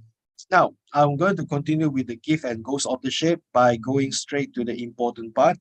Okay, now, you as students. As a student, I always treat students as the person who gather the data and draft of and prepare the first draft of your manuscript. As a result, students like you should usually sit on the first author. Okay, the first author is usually a student. The corresponding author will be your supervisor, the supervisor who owns the project in terms of the grant, or maybe the principal investigator of your research. So those are the corresponding author. However, if you are an academic staff, you can always negotiate with your supervisor to let you become the corresponding author. Now, the reason is because in case that there are future queries related to the research, since you are the one who are doing the research, then you can answer the question posted to you. However, I would say majority of the postgraduate students may not be the academician later on, and hence supervisor should be the person who are answering the question. Now, co-authors can be used if co-authors can be given to person who contributed partially but not entirely. So the negotiation will have to be mutual between you yourself as a first author, the student, and also other co-authors that your supervisor might be appointing. I mean, that there are times that you may find out, hey, how come that co-author that you don't know is part of the work? If you disagree, discuss with your supervisor. Now, if your supervisor did not give you a satisfactory answer on the strange people appearing as co-author in your paper, you can always discuss with the coordinator of research of your department, or I myself also can be a mediator, although I think you can settle it between your supervisor. So please don't use social media and voice out your problem. It won't help. Okay. If you have any issue in terms of the authorship, always discuss with your supervisor. If not, the coordinator of research of the department, or with me, the RMC. Yeah, I can help. Oh yeah, one more thing. The co-authors must also know what is the content of the paper. If you don't know the content of the paper, please do not become the co-author. You should know the entire content. Now, give authorship is something that are very creatively done by many of the researchers nowadays because, like I said, you need a lot of papers, so they just share paper. Like, for example, you have PhD 1 and PhD 2. Each of them create one paper, but they let their friends to have two names. So just one work, but two papers. It can be allowed, but please make sure you contribute. You contribute intellectually. Otherwise, you are otherwise you fall under this category as give authorship. Is it wrong? It is wrong. How do we catch them? The answer is we still don't know how to catch them. But for the sake of your reputation, please avoid it. If you want to contribute, please contribute significantly. Otherwise, you don't deserve as a co-author. Yeah. Okay, now ghost authorship is one thing that are very popular nowadays. Like, for example, you're not very good in English, I know, and you found it difficult to write your thesis. I also know. But do you know that in the social media, there are a lot of professional writers that you can engage? Not that I encourage you to go to there. They also charge a lot of money. But you see, writing is also one of the training process for your postgraduate study. You should always write your own paper and also thesis. But I cannot deny that there are such people called ghost author, or in other words, professional writer, that receive money from you and they can write your thesis. Okay, sounds like a good deal, isn't it? Okay, wait until you get into a viva. Usually, students who pay ghost author will perform poorly in viva. And that is when you got a lot of questions and got grilled because you don't know what you're writing. Right? So once again, avoid it if you can. Avoid it at all costs, yeah? Anyway, ghost authorship also may raise ethical questions such as falsely representing a graduate student or conflict of interest. But you see, this is also very hard to catch because there are willing parties. You see, it's like normal business, but it is still not ethical, yeah? And this is Prof. the so-called, yes. Prof, can I ask you one question? How Yeah, sure. about proofreading? Okay, now proofreading, some of the proofreaders, for your information, are masquerading as, no, some of the ghost authors are also masquerading as proofreaders. Proofreaders are supposed to be there to edit. So that means you have your manuscript, they edit your manuscript. Ghost author or professional writers, they write the entire passage for you. So do you see the difference? It's the amount of work that that is involved here. Usually proofreaders are okay because they point out where is a mistake, very minor, and you do the revision. However, there are some proofreaders also automatically make revision for you. That I have no answer. Some of them they're allowed, but usually ethically you should do your own revision. Okay. Doctor, can I ask? Yeah, sure. If with this, with what you show on the slide, isn't this considered ethical dishonest because you're basically risking your thesis to be written by someone else with the risk of plagiarism and the risk of your thesis to be stolen, isn't that? Yeah, that is part of the risk.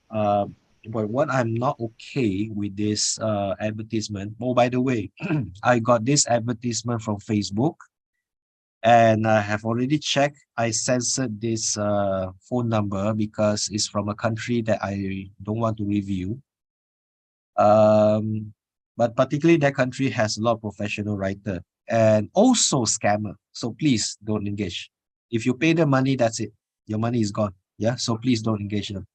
Now, this is where they prey on people who are doing postgraduate studies and struggle to write, especially English as second language. They're not so good in English, we understand. So this is where they come in and do the business. They first going to tell you that they're proofreader, but then they're going to tell you that they can remove the plagiarism. So how could they do that? This is quite impossible unless you have an account in Turnitin. So very likely the person who posted this one is an academic staff from that country who are moonlighting, doing part-time job, writing theses for postgraduate students. So, I mean, it can be a quality one, but still, it is not your thesis. So what I can say about this one is that I have heard that some PhD candidate submitted a thesis that is completely written by professional writer like this one. And that person also did not pass because they failed poorly in the viva. They simply cannot answer questions because they don't even know what they're writing in their thesis. I mean, how could that happen? So straight away, the examiners picked up this one and they just assume that these students engage with a professional or ghostwriter here. Okay, so did I answer the question? So doctor, what is the impact for the candidate that going to the viva voice? What is the impact to the student? Okay, the impact is that you have to understand that your thesis will be first evaluated by examiner. They'll have a preliminary marks. That is not yet approved. Yeah, so they'll have a preliminary mark. Your thesis is written well. Okay, so they give you a mark. Initially, they thought they want to pass you. But when you cannot answer the question related to the content of the thesis, straight away these marks will be cut down. Because Viva is the avenue where we verify exactly what you have written in that thesis. So let's say if the candidate cannot answer question related to their own thesis, that shows the students did not do that themselves. This is the impact. And as a result, it depends on the examiner and also the chairperson of the Viva Voce committee. If they discovered and they are satisfied that your work is not your own work, they can straight away fail you right there, or they can give you a major correction, or they can ask you to sit for another Viva. Okay, now because why? If they want to fail you, they need to have enough evidence. And usually that is the hard case to prove. Yeah. Unless they have a clear evidence that you have engaged with a ghostwriter, they usually will not fail you.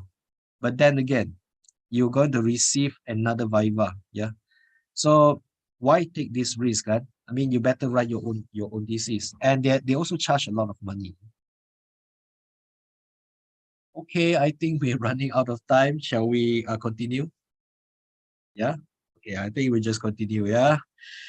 Now, this is the one that you need to pay up 550 USD up to 2,300 ringgit for IPSis with 50 page for undergraduate. So it is very expensive. These people charge a lot of money. So, I mean, why not? You just keep your own money and write your own thesis then. Yeah.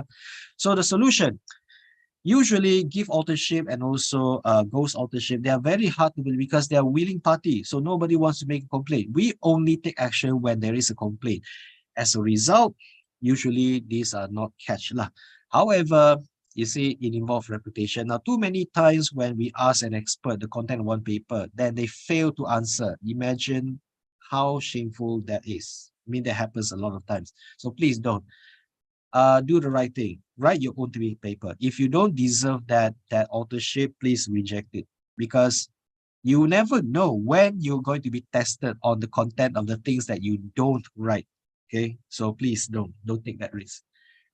Okay, so I would skip the duplicate and multiple submission and go very quick. So this is an article that I picked from Retraction Watch from a researcher that have they completed one research, but sent to 8 journals. And what surprisingly is that I think at least 3 of them publish it. And then later on, the editor caught this person, and then retracted all the papers. And this person is not yet being charged in the court, but this person has been embargoed. Yeah. So this person cannot send any journals to Elsevier at all for the duration of 5 years. So finish. You cannot publish any reputable journal. Okay, now examples of misconduct. Now this one is what I want you to remember, because why? You are desperate and you may find an easy way out by going to predatory publication, and why you should not go, I will explain to you. But before that, this is a guy that first come up with the term predatory journals, and he has already retired because of a few predatory journals that attack him. So yeah, it's an ongoing war with them. Now, if I want to put it in perspective, predatory journals is like very simple. You have your manuscript, you send it to them, they publish straight away, no question asked. Almost no peer review, if not no peer review. However, for credible journals, you have to go through hurdles, rejection by rejection. It's a painful process. But that is the reason why the quality of your manuscript got improved. So you see, It's the quality that matters here. You get quality work from many times of revision, not like predatory journals. Okay. So as a result, many of the predatory journals, they publish fixed size and low quality work that simply does not deserve to be published. They need a lot of revision and correction. But because of that, you got published, you publish a lot of wrong thing, you were going to suffer number one thing. Now, usually predatory articles will not be recognized, at least for PYPA. I mean, the one that is a financial assistance given to staff, we will not going to pay them. And if not mistaken, soon enough, the entire university will going to have a new policy. If you publish in predatory journals, it will not be recognized. So prepare early. Identify where is the, identify predatory journals and avoid them at all costs. Do not submit your manuscript. Okay, now question is, where can you find predatory, information related to predatory journals? Search PTAR, P-T-A-R, predatory journal. Now, PTAR is the name of the university's library. They have a web page dedicated to students and also staff members on how to avoid publishing in predatory journals. So there is a list where you can find the list of predatory journals where you can refer to later on in that portal. So you can search later on. Yeah. Of course, once you have published, that doesn't mean that you get the job done. It only going to damage your reputation, because usually people already know which one is a predatory journal. And if you publish your paper there, people think that, oh, you got an easy way out and it's not challenging. So your reputation is not that good. And then what's worse is that some of these predatory journals, they publish fixed size, and some of these fixed size are used by pseudo-scientists. I mean, of course, they are not from the science background, but they just champion, like, for example, the anti-vaxxers. Anti-vaxxers is one of the examples that they have done damage, actually. Not particularly from predatory journals, but from fixed size. Yeah? Okay, the common size of predatory journal. So pay attention, students. This is the one that you should pay attention to. How do you know a journal is predatory? Now, usually, it will always ask money from you. Number two, imposes mandatory article publication charge. Now, sometimes also, they also ask money and they guarantee that your paper will be published in a very short time. Now, students, if they can say guarantee, no need to submit. That is a very clear sign of predatory journal. And of course, predatory journal usually have low quality, so you can pick up. You look at the website, if you can pick up some mistake, grammar error, poor English, just avoid them. Yeah. Predatory journals usually carry this one. Yeah. Now, of course, you can always check with RMC whether that journal is predatory or otherwise, but I think you can tell yourself the quality itself. If they can guarantee your publication with money, then usually you should stay away. Yeah. Okay, now these are the examples. Many people ask me, how come a journal index in Scopus are still predatory? Now, my answer to you is that when they got into Scopus or Web of Science, they are okay. They behave okay. But once they got indexed in Scopus, they will start charging money to earn to earn a revenue from publishing low quality journals. From that point onwards, they become predatory. So a lot of cases, they happen like that. Now you can see right here. First, they got indexed in 2018. The year after, they start cashing in. What not? You look at the bottom here. In 2018, they only published 196 papers. In the next year, up to 8,000. That is about 40-fold, 40 times increase from the year before. Very obviously, this journal is trying to earn revenue, earn money from being predatory. And most of the times, you can say that the subject area, they are very broad. They publish everything. They don't care. But you see, the main problem that we have with predatory journal is that they don't have a quality control in place. They don't check the quality. They publish everything. And as a result, low quality articles were going to bring back low readership. Yeah. So here's the dilemma. A lot of people are trapped because they found it in Scopus. How come they are predatory? Now you don't know, right? So that is my advice to you, student. If you want to publish a journal, you should always find sources to double check whether that journal has predatory nature or otherwise. And like I said to you earlier, they have a few criterias where they are predatory. So you always check for those kind of criteria. If they do have even the slightest some, then you should avoid it. Yeah. And newly indexed journal, usually they will like to earn a lot of money. So it doesn't mean that even if a journal is in a Scopus or Web of Science, they're indexed there, doesn't mean that they're not predatory because they can change. Okay. And the worst part is Scopus takes time to remove predatory journals. Okay, what is even worse is that, next one, hijack journal. Now, hijack journal is altogether a fake journal that is created by scammers to represent or misrepresent the legitimate and reputable index journal. And here are the example.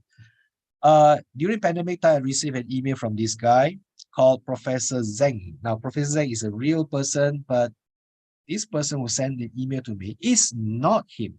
I'm pretty sure it's not him because this journal also is fake. Because when I check, the genuine journal is on the right-hand side.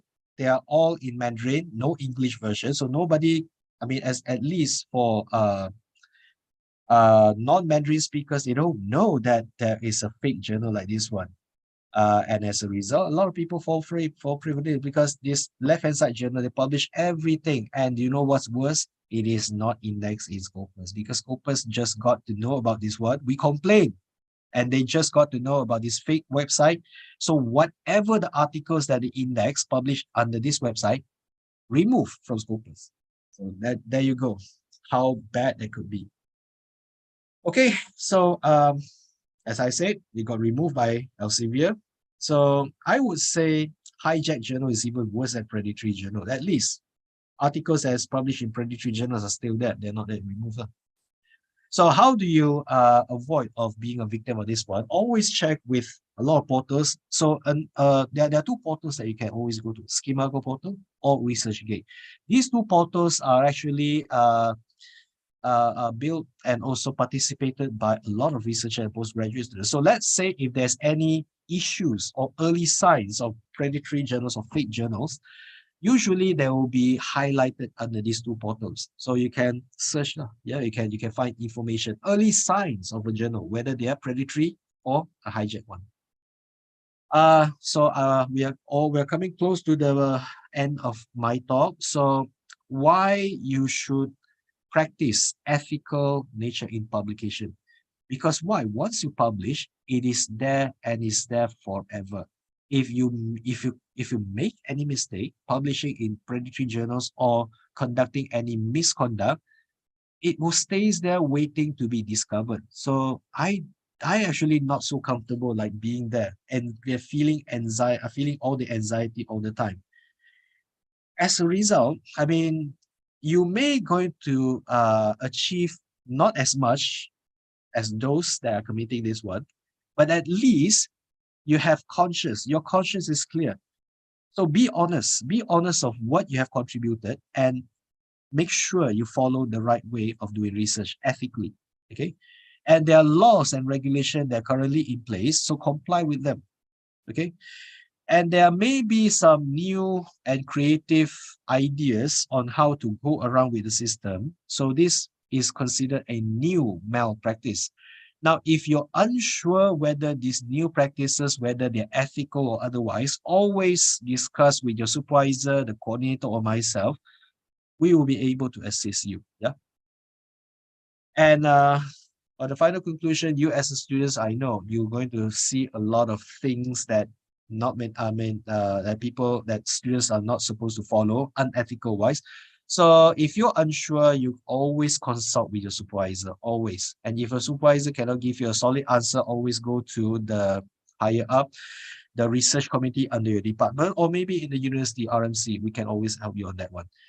Now, if you know that somebody are doing the wrong thing, please ask them to stop. Or if yourself if yourself are doing it, you have to stop. It's always good to turn a new leaf and come back. Yeah. As long as you come back, usually it will be okay. It will be forgiven. Yeah. So, okay, that is all what I need to tell you. I'm sorry that I have taken 20 minutes of the usual time, but before I go, I would like to do some promotion of UiTM journals. all of which are monitored by my department. Now, I know that you need to publish in order to go for examination. So UITM have 35 MySite index journals, if that is applicable to you. But if you are only allowed to publish in index journals, like in Scopus website, we have 3. So all of which are right here. So if you're interested to submit articles, you can scan this QR code, or you can just Google UITM journals and you will find a portal. Inside there, they have all these journals. Okay. So with that, thank you very much. I end my presentation right. Excuse me, doctor. Can I ask a question, please? Yeah. Yes, yes. Yes. Right. You were saying that you encourage us to publish right after the RP, right? Yeah. For us to comply the 2 publications before we submit for the Viva. So now the question is, let's say that I'm doing some environmental microbiology work, and that proposal is something to do some collection of data of reserve forest. So what I will tend to do is be doing some pilot studies that actually duplicating that work of that proposed PhD research, but in a very small scale, like a pilot study. So if I publish that paper before the DRP, would it be considered as publication as well? I would say that is a publication. Yes, it counts. It still counts. Okay, all right then. Thank you. Any more questions? Hi, Prof. Yes, yes. I just want to ask, what is your opinion on using Quillbots and Grammarly? We are allowed to use Grammarly and Quillbot. Okay, we are allowed to use it.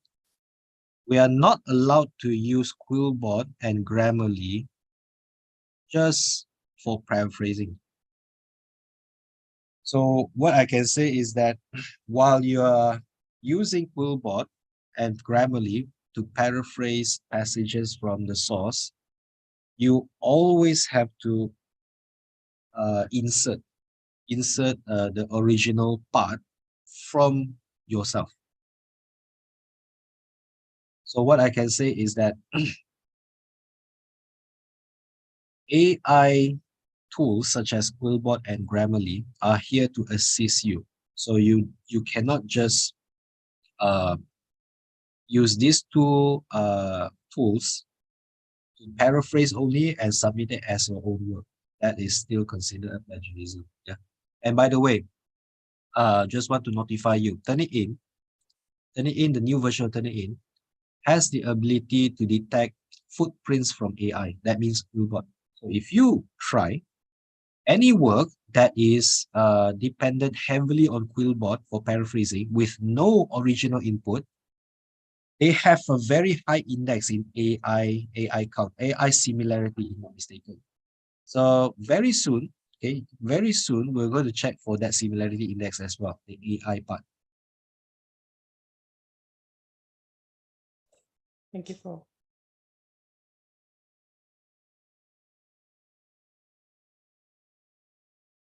Is there any question from the floor?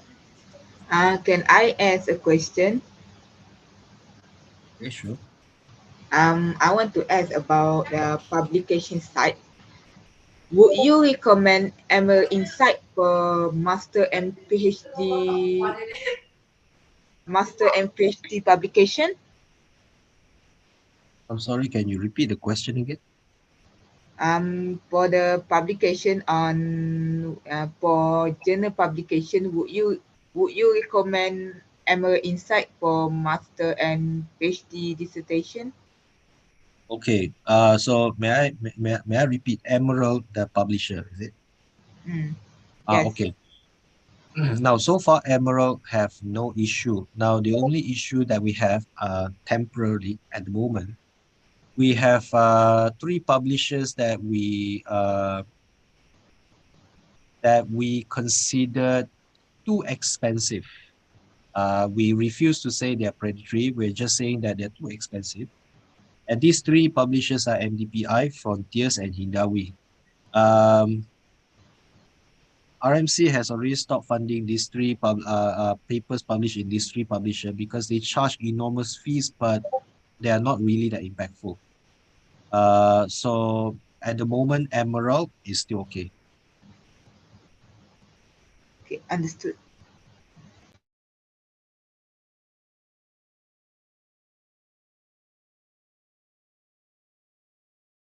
Any questions? Is there any question from the floor? Good morning, Doctor. Can I have one question here? Sure. Yeah, I might have missed the information just now, but it's regarding pilot studies.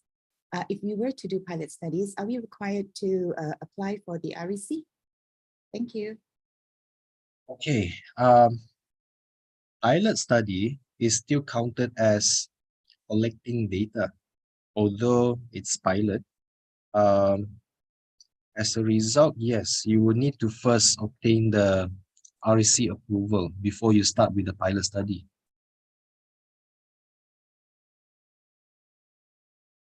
All right, Okay. thank you very much.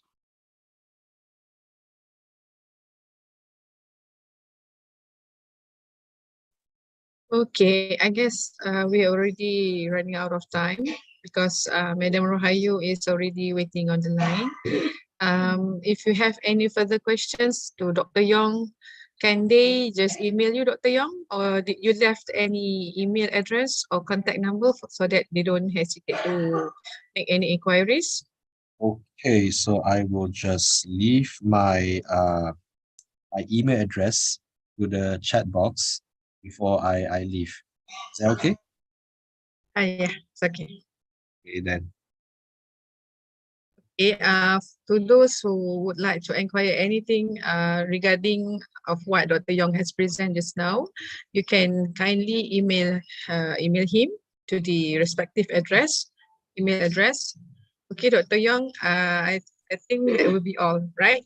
All right, Okay, thank you very we'll, much. we'll see you in the next RSS, Doctor. Sure, okay. Good luck, All students. right. Bye. Thank you Thank so you much, very much, Doctor. Doctor. Thank you so Thank you, much. Doctor. Thank you very Thank much you, for the Doctor. sharing, Doctor. Yeah, I believe my colleague has already pasted the attendance link at the chat box just now. Do you still need the QR code? Or else I have to allow Puan Rahayu to present first. Then after Puan Rahayu finish, then we will paste for attendance, both attendance, module 5 and module 7. Can I do that? Yeah, sure, can.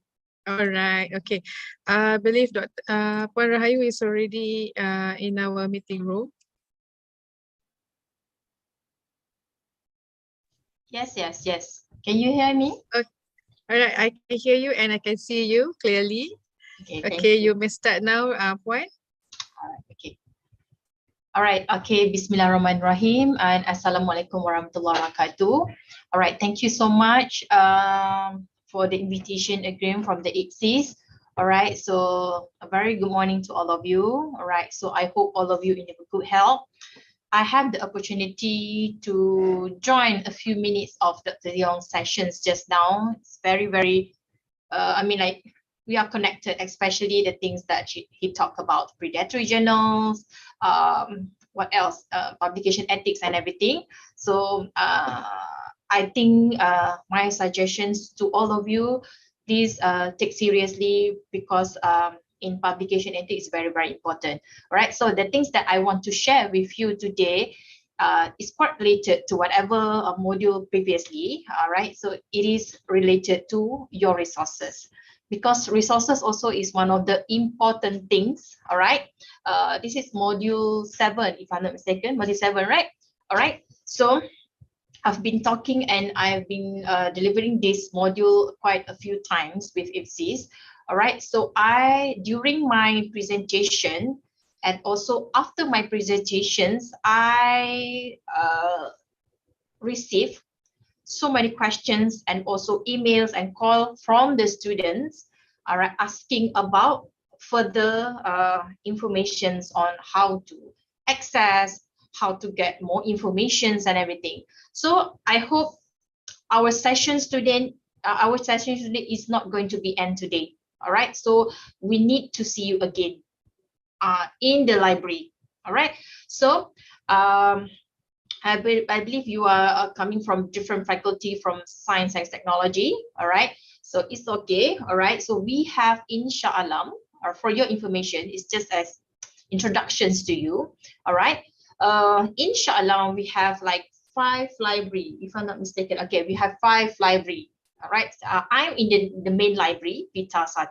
All right, Pustakaan Razak 1. All right, and then we do have libraries in different faculties. All right, so I need all of you, if you have opportunity to come to the library, please make sure that you know your library. Where is the locations of your library? So I believe that maybe some of you don't have opportunity yet, right? So before you graduated or before you go out there, please make sure that you come to the library. All right, so all right, I like to share my screen right now. Okay, this is something that very, very important that I want to share with all of you today. All right, so maybe some of you already downloaded. Maybe some of you asking, what is this mobile apps at UiTM library? All right, so maybe this is your opportunity to get to know the library. All right, so we are everywhere. You can access library resources anytime.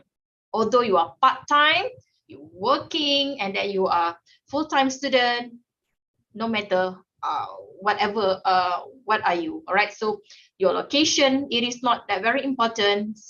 So it's just that we want the one thing that required is internet connections. All right, so I believe that maybe some of you already downloaded, but for those who are not yet downloaded, please do that, because this is a game changer for you to get any resources that you want from the library. All right, actually it is not just from the library, but you can search beyond the library. All right, so I don't want your resources only restricted from the library itself, but the thing is we are already more to we have open access, and then you can try to search in other universities library also. All right, so maybe some of you are not very familiar, all right, with the outside or any things that beyond the library. All right, so because everything in your hand right now, all right, so you just need your phone. All right, so this is something that I want to share with you. All right, please everybody, please download this one, mobile apps at Pita. All right, go to mobileapps.uitm.edu.my. all right, so believe me, this is something that very good for you to download, because definitely you don't have to open your laptops, you don't have to switch on your PC and everything. It's just that your phone is going to be with you 24/7, right? All right, so you are able to search. You want to search for Emerald, you want to search article from the Scopus, you want to search article from the Science Direct, you want to look for the thesis, UiTM, everything is here. All right, so that's why I recommend all of you to download this one. All right, so because it is mobile version, it's very convenient compared to the web version. All right, so remember previously you need to like type HTTP in your Safari or your Google Chrome in your phone. Is quite, I mean, like, it's not that very convenient, right? So this kind of version for mobile will help you a lot. All right, it is mobile version, that's why everything is here. You click search, you can search whatever that you want. All right, same goes within web. Okay, so please practice new things. It's not new things actually, but the thing is we keep on updating so that it will serve you better. All right, so serve our user better lah. All right, so I hope that everybody download this one. All right, if you want to come to the libraries, also it's very convenient because you have your digital ID, so you just scan and then go to library. All right, so I hope this one will help you a lot lah. All right, so moving on to our research databases. All right, if you want to have any questions, you can stop me in the middle of my presentations, or you can type in the chat box, or else you can wait at the end of my sessions so that I can answer all the questions. All right, for your informations, I am I'm a librarian. I'm a senior librarian in PITA 1, and also I'm leading research unit data in PITA. All right, so in where to go to access research databases, definitely you must go through the library. All right, so maybe some of you, I know where to access for you. All right, so believe me, maybe 70% of you did not know where to access the library resources. It's just not restricted to research databases, all databases actually. All right, because all the databases are using the same method on how to access. All right, so must go through library.uitm.edu.my. Whether you are international student or whether you are not in Shah Alam, you in Melaka, in Sabah, Sarawak, you still can access to our online databases or any digital library resources lah. All right, so you don't have to worry. So that moving on. All right, so maybe you want to ask me about what is this button for Rayu, what is this menu for? All right, so just focus on the MyKM. All right, so MyKM, click this one and then this screen will appear. All right, don't worry about this screen. It's just that, okay, let me, all right, okay, as you can see here, this is a screen that require for you to log in. Of course, every single things that available in the library that we subscribe it for you, it is must go through the login session lah. All right, so how to log in? If you are a student, which one that you want to click? The blue color, the red color, the green color, or the orange color? All right, so I believe that everybody will go for green color. If you are students, you go for iStudents portal. If you are staff, you go for sign in with Google. All right, so definitely you are not going to forget your password. You are going to log in by using your iStudent portal, and also you need to put your password. Okay, all right, so you just log in. Very simple. Why is it so long to? All right, maybe it's just okay. Once you log in and then you put your password, this is the screen that you should get. All right, so this is a screen that you should get. All right, remember, you can see here. All right, so you can see your name. Definitely is your name. It's not your friend's name. It is not somebody else's name. All right, so you must identify that this is yours. All right, so actually My Knowledge Management is a personalized education page that's special for you. All right, so everybody, you can access also through your mobile. All right, so as you can see here, there's a lot of things that you can do in here. All right, including how to access to online databases. Just click online databases. This is where all of our databases, whether it's Emerald, Science Direct, Scopus, Web of Science, and everything. So everything is here. All right, this is not going to be the same, the one that you can access in Google. All right, so you can type ACM Digital Library in Google, but the thing is, all of these articles and everything is not going to be the same with the page that you find in Google, because all of these online databases are under subscriptions. Subscriptions meaning we bought all these articles for UITM's user. All right, so it's not going to be the same. All right.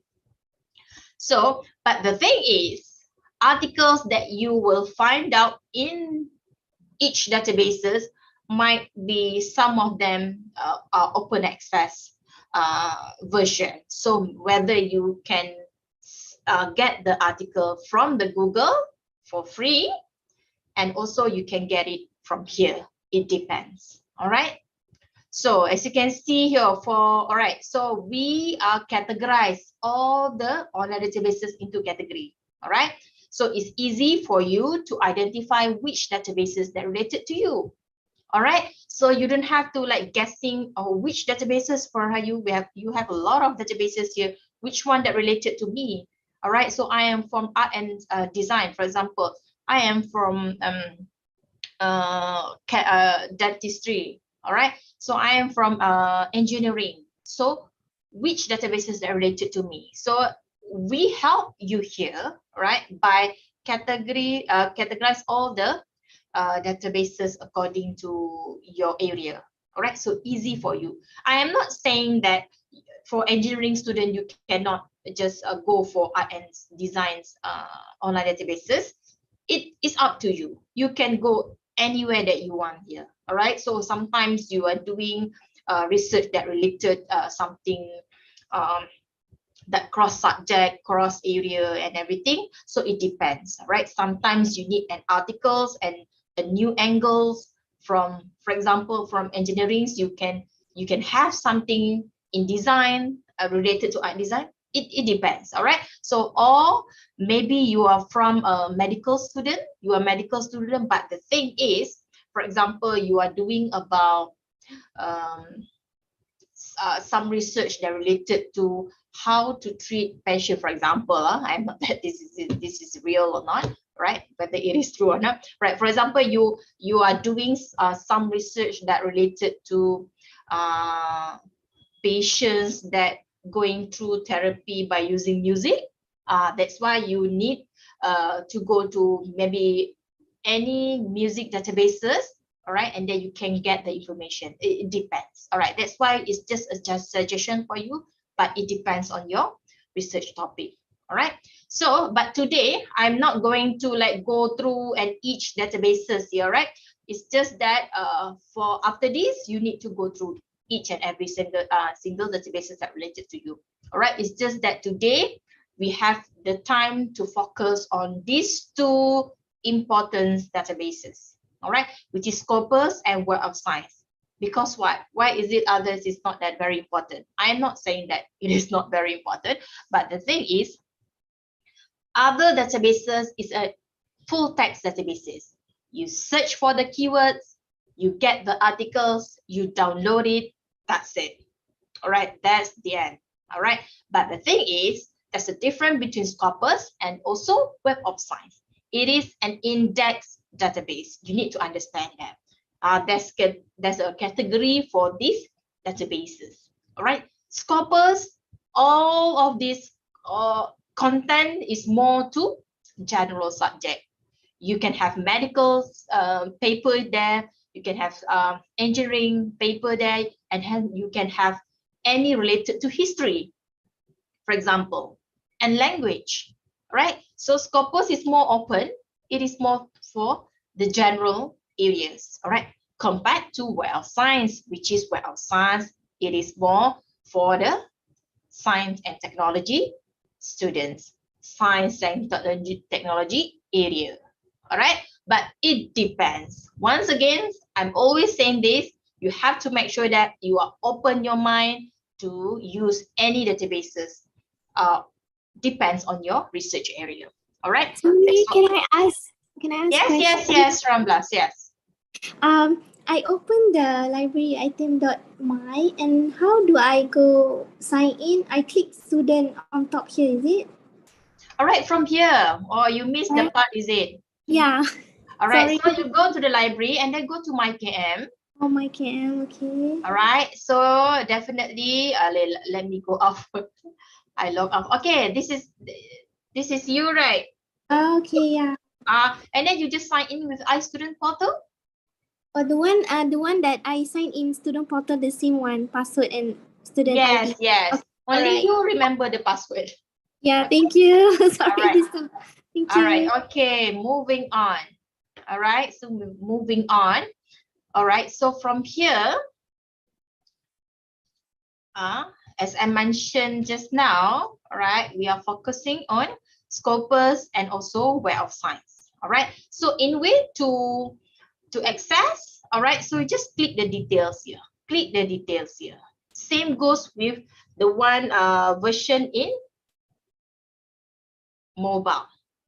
All right, mobile. All right. So if you have, you say that, oh my God, it's very difficult for Rayu. I just want, can I just search the databases in my phone by using mobile apps? Yes, you can do that. I encourage all of you to do that. All right. So go to Scopus, or you can go for Web of Science. All right. So I'm going to show you both databases. All right.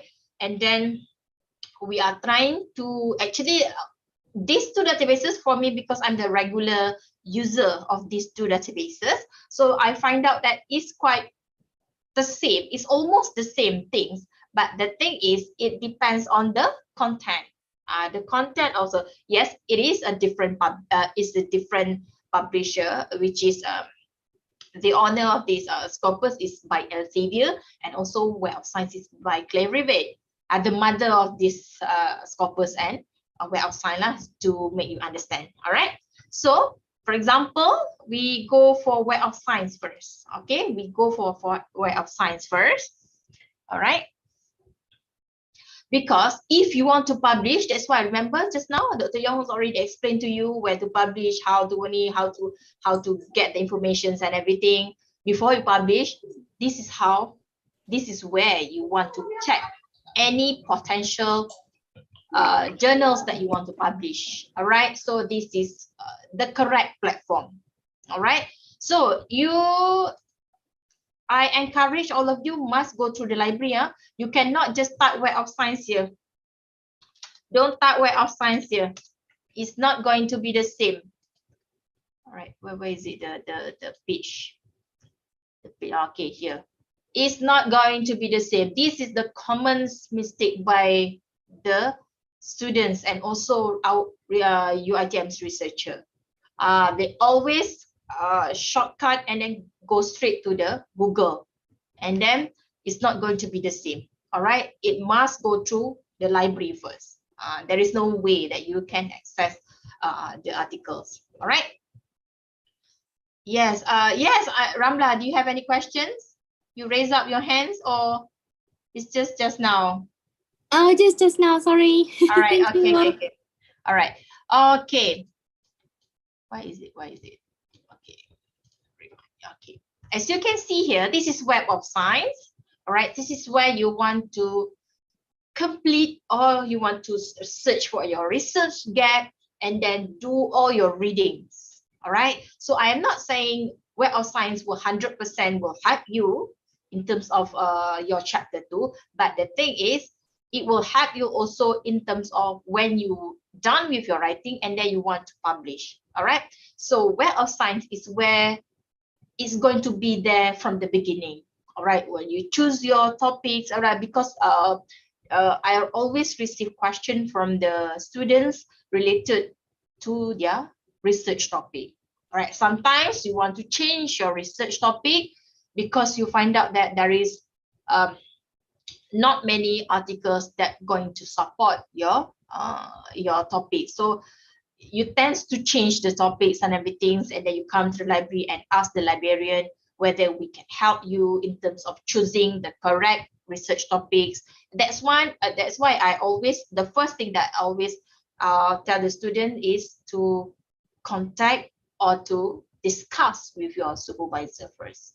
All right, so discuss with your supervisor and then you come to the library and then we can look together in terms of where to get the information. All right, that's why whatever that you do, you must consult with your supervisor first. Okay, I don't want to make a decision for you because of I am not that expert in your area. That's why it is very, very important to consult with your supervisor. All right, so you can use our online databases to check for any current issues, any new topics that you will be consider, and then also you can find I already mentioned just now your research gap, and then to all the articles or any documents to support your chapter 2, and throughout all the 5 chapter in your research. All right, and also the last part is to publish, because we always receive in my office, we always receive questions, emails from the students to check whether they said that, Puan Rayu, can you check for me this journal, whether I can publish it or not? All right, whether it is indexed or not. I hope that you know the concept of index or non-index already, because we can say that everything in Web of Science and Scopus, it is indexed because it is indexed database. So we want to make sure that you try to publish in index journal, especially journal. All right. So as you can see here, I proceed now. All right. So this is the interface of Web of Science. Right. So from each year, they are going to change and then upgrade the interface. Right, why is it very, very important to upgrade the interface and everything? It's just that not just referring to whatever contents that they are going to change, they want to add everything, but the interface, especially the first page, the first screen, is very, very important, especially this part. All right, documents and researcher. Previously, because I can say that I'm growing up with Web of Science since my uni in my uni time lah. That's why I find out that every single year Web of Science is getting better and better in terms of the first screen that they have. All right, so that's the meaning of how to search the documents and also the researcher. All right, so they simplified their screen so that you are able to identify, and it is not that very difficult for you to do your searchings. All right, because when you have too many buttons, too many menus, sometimes we don't know that which one that we want to use, especially when it comes to the advanced search and everything. I know that maybe some of you did not know how to use advanced search.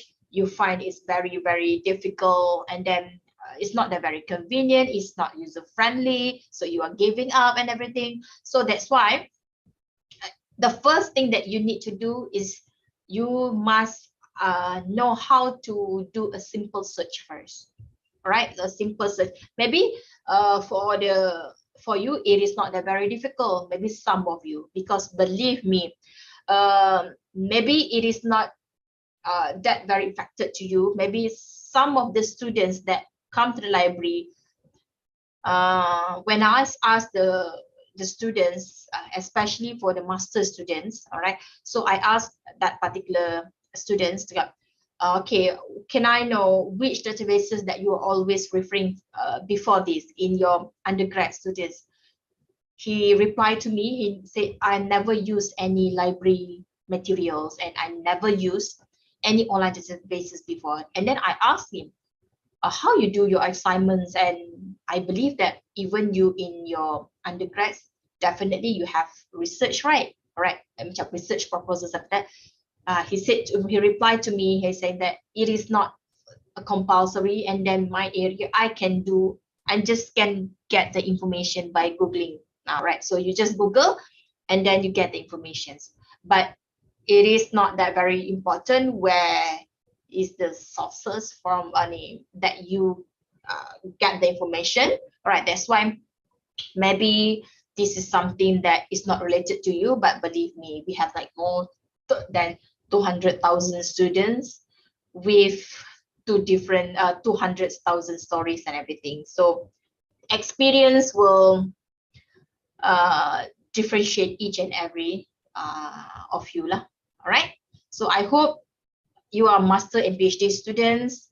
Now you need to elevate your game in terms of assessing and then get the information from the correct resources, reliable resources. All right, that's why Dr. Yong already mentioned about the ethics and everything. All right, So moving on to documents. All right, we have two main units, very important, very I mean that it is easy for you to identify and to recognize lah. All right, so documents and also researcher. Document is referring to these documents. All right, you can search by OFI, you just leave it OFI, and then you just type any keywords that you want. And also you can scroll down here, and then you will find out whether you can search by topic, by title. This one is article title. By if you want to go by topic, if you want to go by author, you want to go by the journals, publication titles. All right, each and every categories here, they will explain to you what it is. All right, publication titles, it refers to search for journal titles, book titles, probably anything with the titles lah. All right, so the sources actually. All right, in Scopus we use the term sources, but here is publication titles. All right, the terms is not that very similar, but the thing is referring to the same things lah. All right, year published also is quite important for the researcher, or you want to do a research. You just cannot simply choose whatever year that you want. All right, it depends on your research topic, your area, your scope and everything. All right, so that's why it's very important if you want to narrow down to publication titles. For example, you want the latest 5 years. All right, so and then you want something that up from 2000 until now, is up to you. All right, so that's why sometimes some of the research required the time frame. No? All right, so affiliations. All right, affiliation is just that information. Maybe when you do your research, it is not that very important, but the thing is affiliation is very important when you want to publish. When you do for UIDM, you are the UIDM students, of course the affiliations will be University Technology Mara. All right, so you cannot use other affiliations. Okay, University Technology Mara, it is not, you cannot just shop from the UITM, you cannot just I actually throughout the year, Scopus Award of Science, they try to whatever to what I lost the word, to kumpulkan, together all yes, together all the affiliations names. Some of the previous researcher using Institute Technology Mara, and then some of you Mara Technology of University, some of you like we have like different kind of name for UITM. But the thing is, you must know the official name of UITM is University Technology Mara with GI and TI. You cannot just make it our UITM's name to the English version, right? Because we receive Mara Technology of University. All right, it is not correct. So you have to make sure that first you know your affiliation. So it's very important. Okay, you have funding agency, you get publisher, publication dates, abstract, and we have so many more here. All right, so if you find out that what are you, I'm not that sure about the other category, it's very difficult for me. All right, so can you just focus on whatever that I want, which is I want the articles. All right, so usually you can use all field. All right, so you can use all field, and then you can try to search to any keywords that you want. Again, that's a very important things that I want to share with all of you today, which is when we want to search for any keywords, you need to know how to get the correct way to search, which is usually we are going to have a keyword, right? All right, so that's why the keywords actually, this is something that I always advise my students. All right, before you have your research topic, right? All right, you have your research. We just go through your research topic, and then you can come out with a list of keywords or any potential keywords that you discuss with your supervisor. All right, that you can use the keyword to do your searching. All right, so you can have a general keyword. You can have from a general keyword to specific keyword. All right, so maybe you said, I'm not that very sure, Parayu. I'm not that very sure whether how to narrow down my keywords. All right, so go for the general one. It's just that if there's a possibilities, the pro and cons between the general keywords and also the specific keyword. All right, sometimes it is very easy to get the general keyword. Your searching, your hits, your search result will be like millions. All right, so when it comes to millions, all right, so you need to know that you need to narrow down your searching to and then you must try to select whatever that you want only. All right, but when it comes to specific keyword, maybe it is too specific until you cannot get enough article. All right, so that's why you can try both, and then you yourself need to identify. All right, but don't worry. All right, when you talk about keywords, okay, you can go for the generic keyword, and then from the result itself, you will able, and then the database, the Web of Science, for example, will lead you for further readings. When you do further readings, you can have more authors keyword. Author keywords we will see after this. Okay. All right. So for example, when we talk about, all right, so for example, COVID-19. All right. When I just click search. All right. This is a normal a basic search that you want to do. All right, so you just COVID-19, and then just you can see here, all right, so when we type COVID-19, all right, whatever that you type, definitely it is in, can you see the highlight in yellow color? All right, so meaning all of this article contains your keywords. All right, so as you can see here, the result is more than 400,000 Dumatila, right? So maybe it is not that very difficult for you, but it is very difficult for others to narrow down for 400,000. All right, because it's too general. We are talking about COVID-19. All right, COVID-19 for the past 3 years. Definitely there's so many paper yang published lah. All right, so one more tips for to do a searching is you can use the inverted comma to make sure that, please, Web of Science, can you find me COVID-19 please, not something else. All right, so you instruct the whatever platform that you want to use. So you instruct Web of Science. So I want to look for COVID-19 in Malaysia, for example.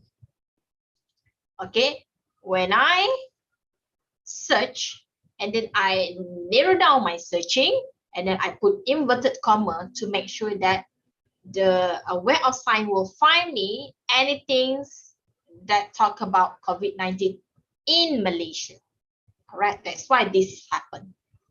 That's why the from 400,000 it goes to 989 results only.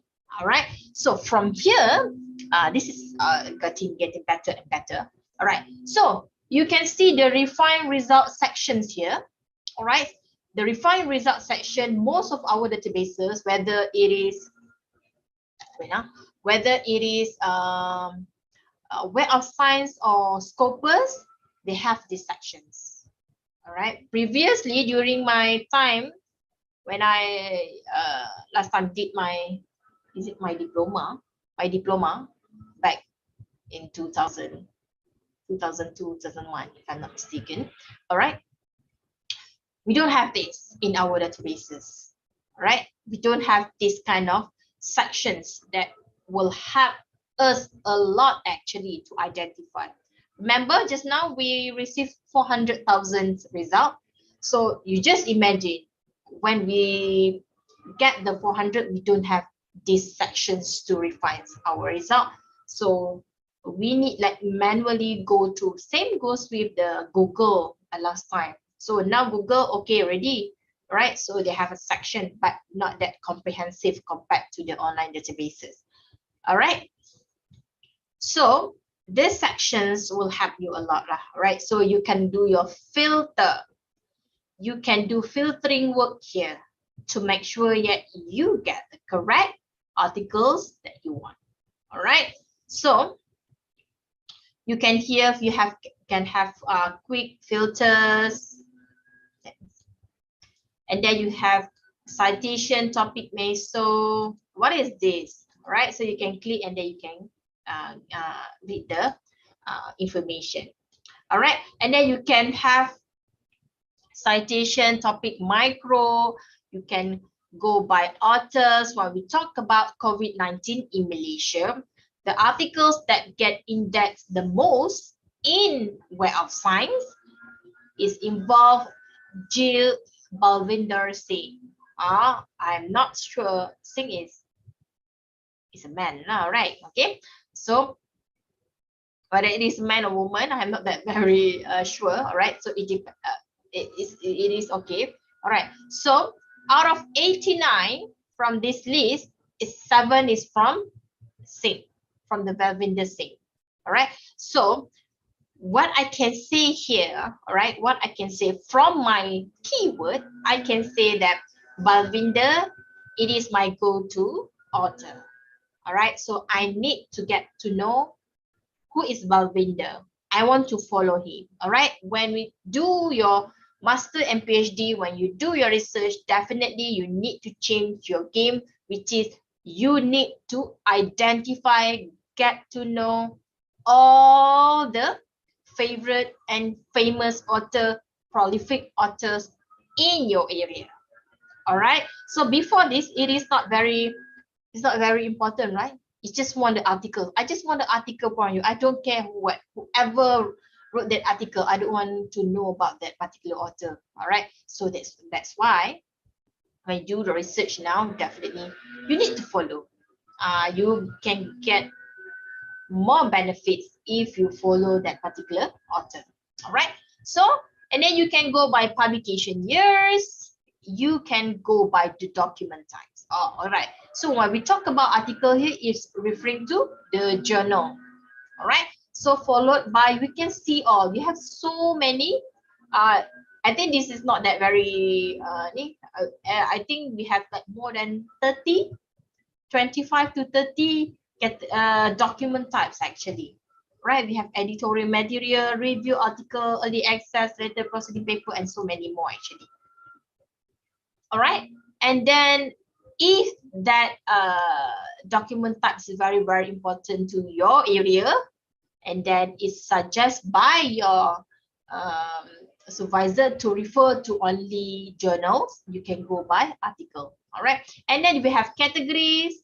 All right, so when we talk about COVID-19, it can be anything. All right, so it's just not just referring to medical area.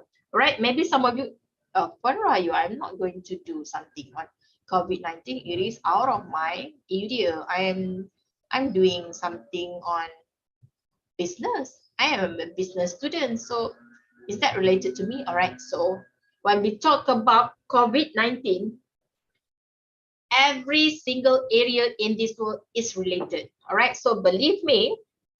All right, so it's just not restricted to medical area. All right, so you can talk everything, you can do anything or any research that related to COVID-19. If you are in business, in you can talk about human resource and everything. you can talk about economy. What is the impact of COVID-19 to Malaysians? It's called Malaysian economy, for example. Right. So, and then you can go for what's the impact for the UITM students when the COVID hits us in 2020. Is it 20? All right, 2020, right? All right. So you can do so many. Okay, one of the tips that I give to my students, all right, if you want to choose, if you don't have any topics yet lah, you are advised to choose something that very current. All right, so when we choose that topic that very current, so easy for you to get the articles, to get the information, because everybody will do COVID-19. All right, for the past 3 years. All right, so that's why I'm not that saying that I'm not advise you to do something that you are the first one to do with in the world. All right, so I am not that going to say that. All right, so it depends on you. All right, but I don't want you to get into a trouble later. Right, so we come across with so many problems with the master and PhD students. All right, so that's why we want to make sure that you have the access to informations, to any resources that you want. All right, without, I know like there's up and down in terms of writing your research, but the thing is we don't want to make you give up. All right, so because I come across with so many students that give up because of in chapter 2 dia dah tak dapat and everything, so they give up and everything. So, and then some of this is example I already gave to my students, right? The prototype of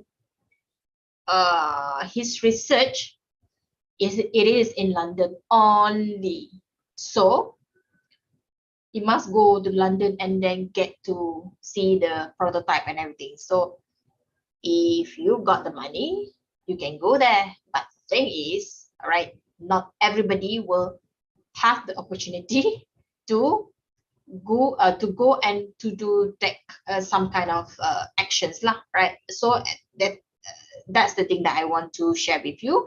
If you want to do, make it accessible, and then it's going to make your journey very smooth so that you can get on time.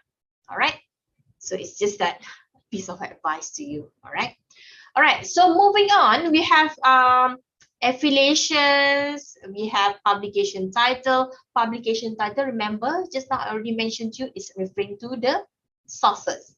Where is the articles get published? All right, this one is more to the journals. All right, we have the publisher, we have funding agency, we have open access. Out of 89 just now, how many of them is all open access? Okay, when we talk about, sorry, I'm so sorry. All right, when we talk about 75, this is open access, which in this is mean that if you are able to get the full text in Google also.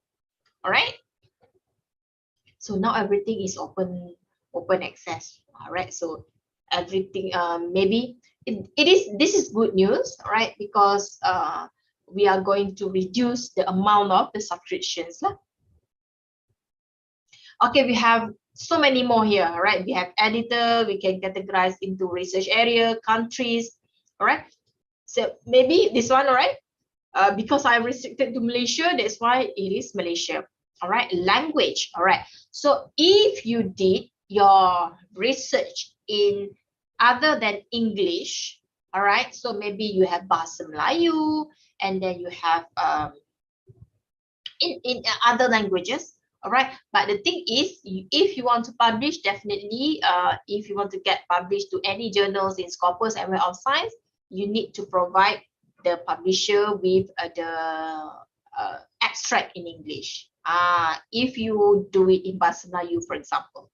All right, so in UITM, yes, we come across with other than English language. All right, we have Bahasa Melayu that usually so many researchers that publish in Bahasa Melayu lah. All right. Right. Enough about the refined result. So as I mentioned, you can go crazy with refined result because of it is up to you. It is up to your whatever informations that you want. All right. So go to here. All right. Go to here. Let me see. All right. So each article was sort according to relevance. All right, so usually are going to be relevant. If you search in Google, also it's going to be the same. All right, it's going to be the same, but you can change it. You can change it. All right, when you do your master and PhD, please change it. Right, so you know not only the relevance that go up and then the rest level will go down, but the thing is, one more thing that I always encourage my PhD student or my master student is go for highest citation. The most popular one, the A+ students ones. Go for the highest citation. All right, definitely. If you want to cite, please cite from this kind of articles. All right, and then you get to know whoever in that publication. Try to contact to Tang. Try to contact to Tang and again. All right, you can contact Abdullah JM. All right, and then try to make contact with Jill BS. Jill BS is the thing just now, right? Try to contact with Salman and the gang. All right, so make a relationship with all of these most highest citation for per article. All right, why is it their article is more cited by the other authors? Why is it? Because we can say that it is good. It is A+. All right, it is something that are very, very popular. All right, and then you can try to get to know whoever in that publication, because maybe I believe Tang will do more on COVID-19. All right, usually when we talk about the researcher, usually they are going to provide or publish any articles that related to them, related to their area. I am not that sure that Tang is more to public health. All right, so let me see who is Tang.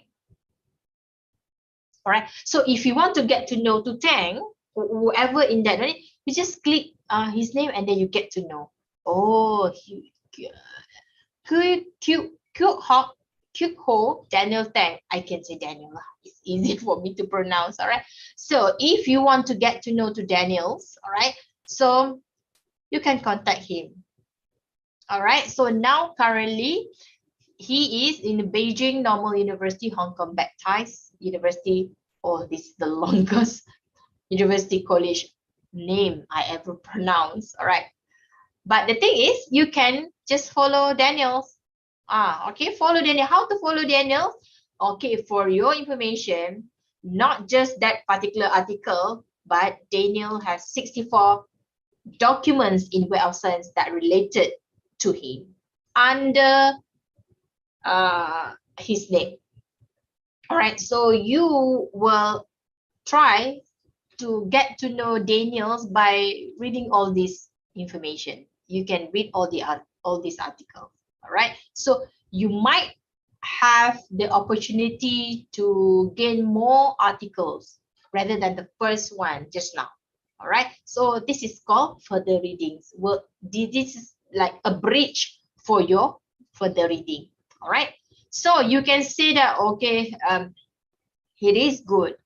Okay, he had 15 H index. H index is an indicator that it's used to indicate each and every single author. All right, H index, it is for author. The higher, the better. It depends on there's a calculation behind to get the H index. It depends on the publication, and also it depends on the citing articles, how many citations that he get. All right, that's why the more you publish, the more you get index, the more you get citation, your H index will increase from time to time. All right, so we can say it is good. Daniel is good. All right, so how to check out Daniel's? Whether you can click here, you have the researcher ID, and also this is his profile. I believe that I can click this one. It is a profile actually. Okay, it is a profile. Now it is in here.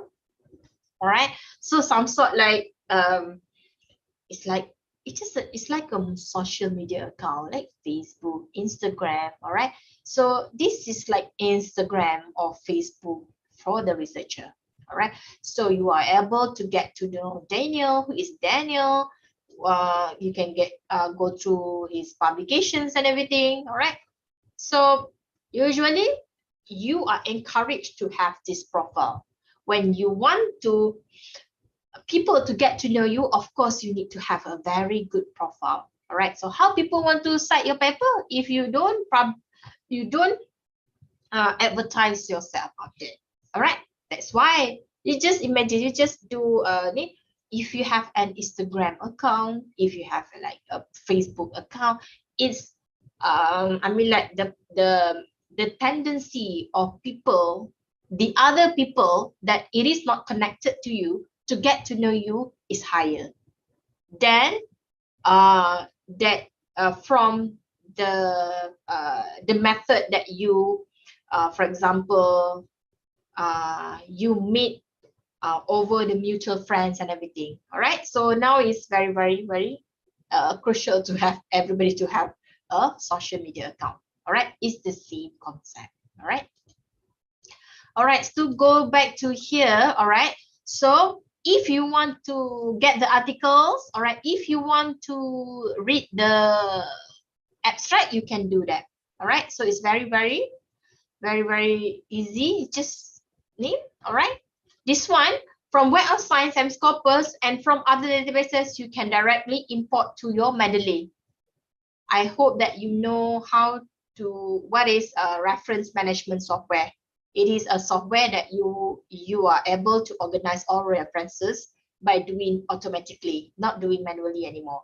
All right, so in library we do have two classes that we provide to all the students, which is Mendeley and also EndNotes. You can choose, but you need to consult with your supervisor first, which one that he or she prefer to use, whether it is Scopus or whether it is Mendeley or EndNotes. EndNotes, we have the full version. We are going to give you the password in way for you to get to access and then to download it. All right, but for Mendeley, you can get it for free. You can download it online, and then it is enough, especially enough for PhD student. It is enough. All right, you get 2 kids for it, if I'm not mistaken right now. All right, and then we have also new services. We have Grammarly. I remember just now I heard about somebody that asked about Grammarly. We do have Grammarly in the library. So if you want to use the Grammarly, you can come to the library. There's a specific computer in the library. Kalau if your faculty you want to use the Grammarly, you can come to the library. In Pitawan, we do have 9 computers in computer lab. All right, and then we have 10 in e-resources zone. All right, so you can come to the Pitawan, or you can also go to your faculty. All right, for the AJBS or for law students, you can go to Perpustakaan Undang-Undang. All right, so we have 4 designated computer for you to use the Grammarly. In PST, you know, the engineering tower, Engineering Tower, we have 2 libraries. One we call PKEJ, Perpustakaan Kejayaan, and also one we call PST, Perpustakaan Science and Technology. There's a 2 library there. You can go there and access your Grammarly, all right, in the library. All right, we have 8 and 4. In PKEJ, in engineering, we have 8 designated computer, and we have, and also PST we have 4. And for architecture students, you can go to your library also, Pustakaan Alam Bina, inshallah. So there's a 4 computers there that you are able to get the Grammarly services. All right. So do check out. It is new. It is new. All right. So do check out Grammarly in your respective library. Okay. Please use. So if you use and we get more, I mean, like what we call demands, what we call demands, demands from the user. Maybe in future we can buy more accounts and everything. All right. So I hope this one is going to attract your attention. All right. So we are encouraged you to use Grammarly, but we do have keyboard, but keyboard only for the UITM's lecturers. Okay. But Grammarly is for you, all the students. Okay. All right, moving on. There is no all right. Okay, moving on. All right, so from here, if you can see this one, the log with open sign, meaning if you see this article in Google also, you can get it for free. All right, you can get it for free. Oh, everything is free right now.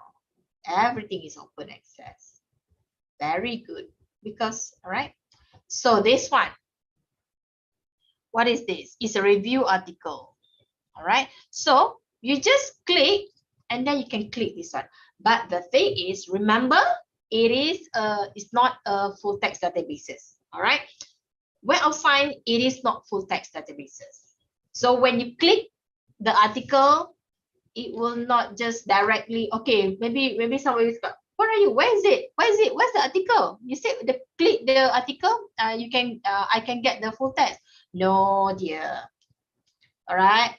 This is full text, this is index database. If you click that article, and then it will lead you to the whatever publisher that contains that articles. All right. For example, here, go back and then you click here. Free protect from publisher. So it will lead you to Springer.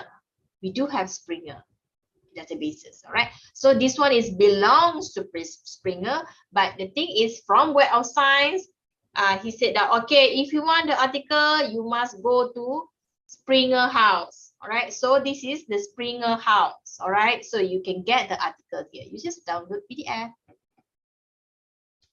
Easy, right? Easy peasy. All right, but the thing is, all right, so when you click from publisher and it is not giving you any PDF or any full articles, this is the most common question from the user. But Rayu, I click that particular article, but it requires me to purchase, require ID and password. You said Web of Science will crawl to other publisher. Why is it happening? Okay, this is what is happening. All right. So remember, as I mentioned, it is on our online database is under subscription. When we talk about subscription, we talk about the one that we bought. The one that we bought, it is not referring to everything that we bought. All right, everything that sell by the Clarivate. Maybe, for example, in Springer, all right, they sell like 5 million articles, but we cannot afford to buy 5 million articles. All right, so because of the restriction of the budgets and everything, we cannot buy everything in Springer, for example. So what we do is, all right, there's a long story behind those subscriptions. It's just that I want to give an overview to make you understand. All right. So we only the suggestions of the any online database subscription, it depends on the lecturer. The books that you find in the library suggestion must be from the lecturer. All right. I am not the one who responsible to do a suggestion to buy books for you, to say that, okay, let's buy this article. Everything it depends on the lecturer, the suggestion from the lecturer. All right, so we have no right to, it's just that the library is the middle person to organize, to what it is not organized, involved in purchasing lah, involved in the purchasing and manage the subscriptions. All right, so we cannot buy. That's why sometimes when you click the particular article, remember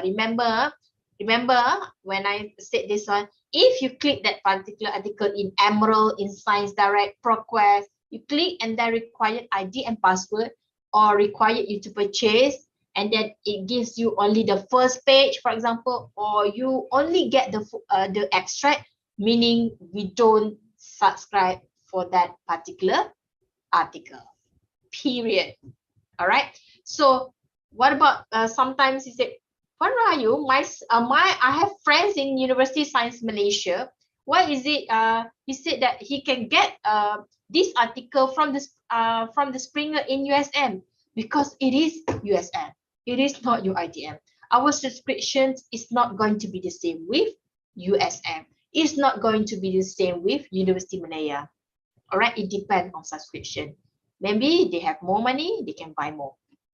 Right, but most of the articles actually, if you have like urgency to get the information, all right, for example, you say, for you please, I want this particular information, I need this article, I need this book, all right, I'm begging you to get me the articles. All right, we can, inshallah, we can try to help you by intra-library loan. So we will request to University Malaya, for example, I said that, can University Malaya, can you give me this title, please? Because we only get the abstracts. All right. So when University Malaya check in their subscription, and then we find out that these articles is available, all right, and then they can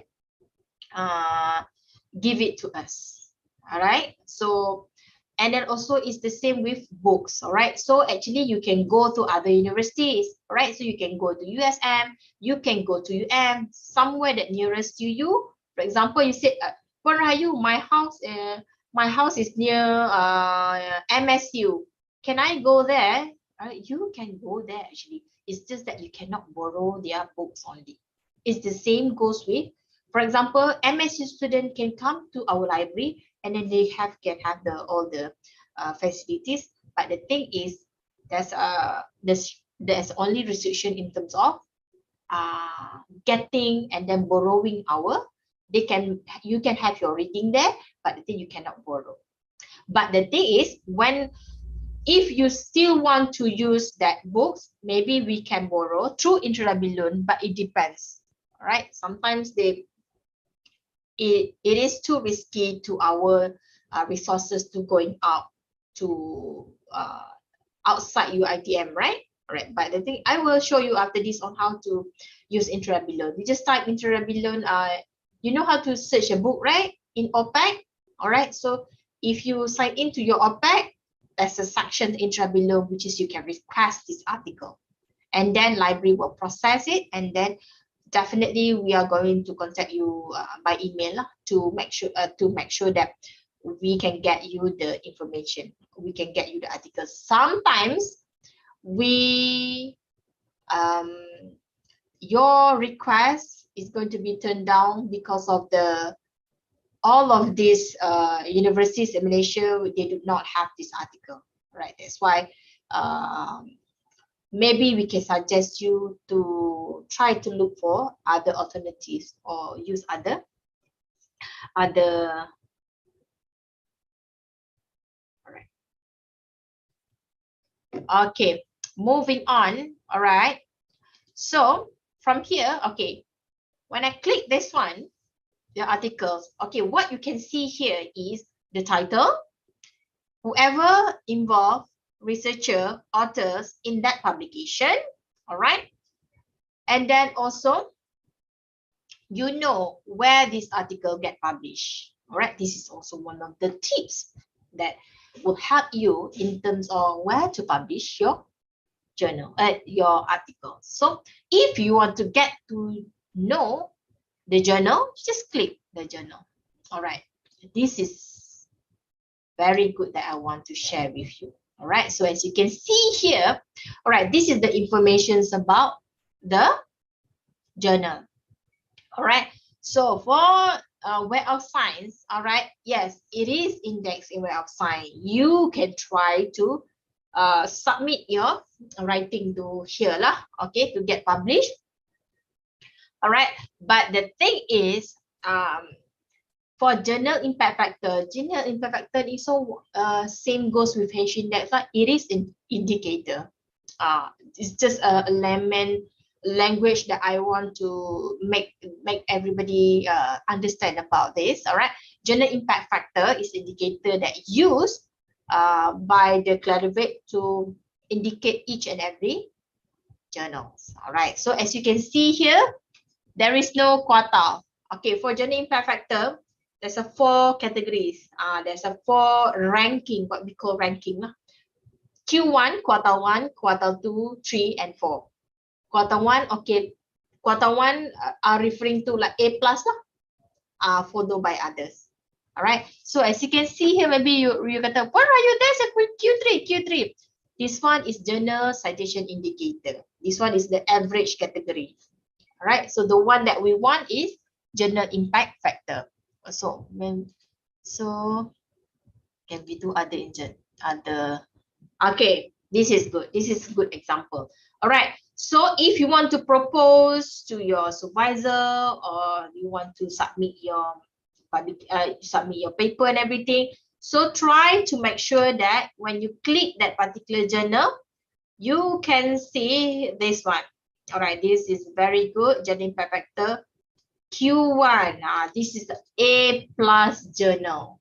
All right, maybe it is difficult to publish here, but you can try. All right, so you know it is reliable.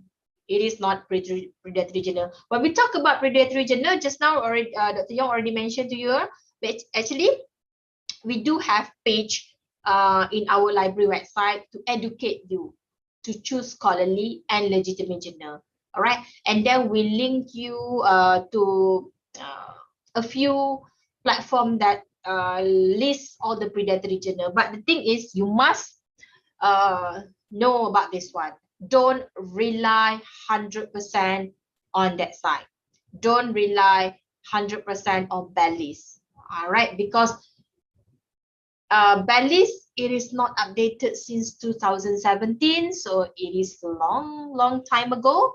All right, and then actually we have hundreds, maybe even 1,000 platform out there. If you search in Google list of predatory journal, definitely you will find so many platforms that they have their own list of predatory journal. Please be careful.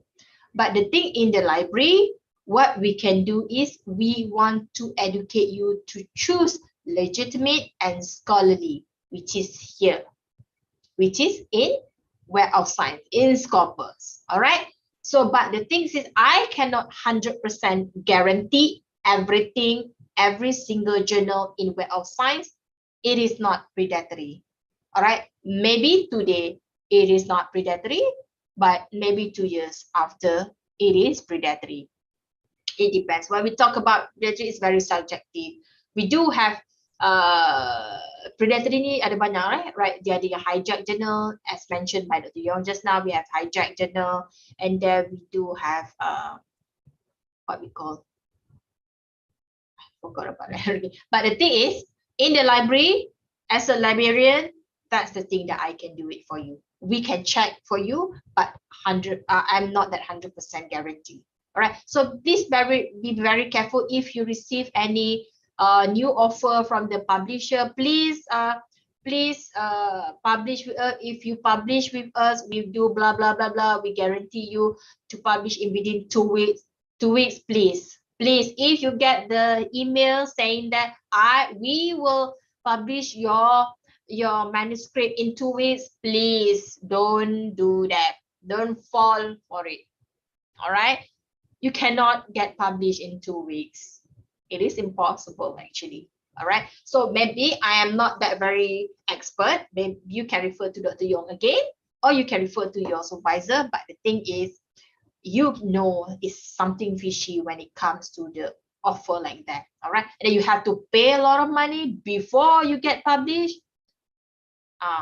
It's not going to be the right things to do. All right. So if you get all these offer email from the publisher, do check with your supervisor first, and then you can check with the librarians. You can come to the library, you can come and see me. We can look for the informations together, and then we try to make sure that we are going to help you, to guide you in terms of choosing the right journals. Okay. All right. So the right journal is here. All right.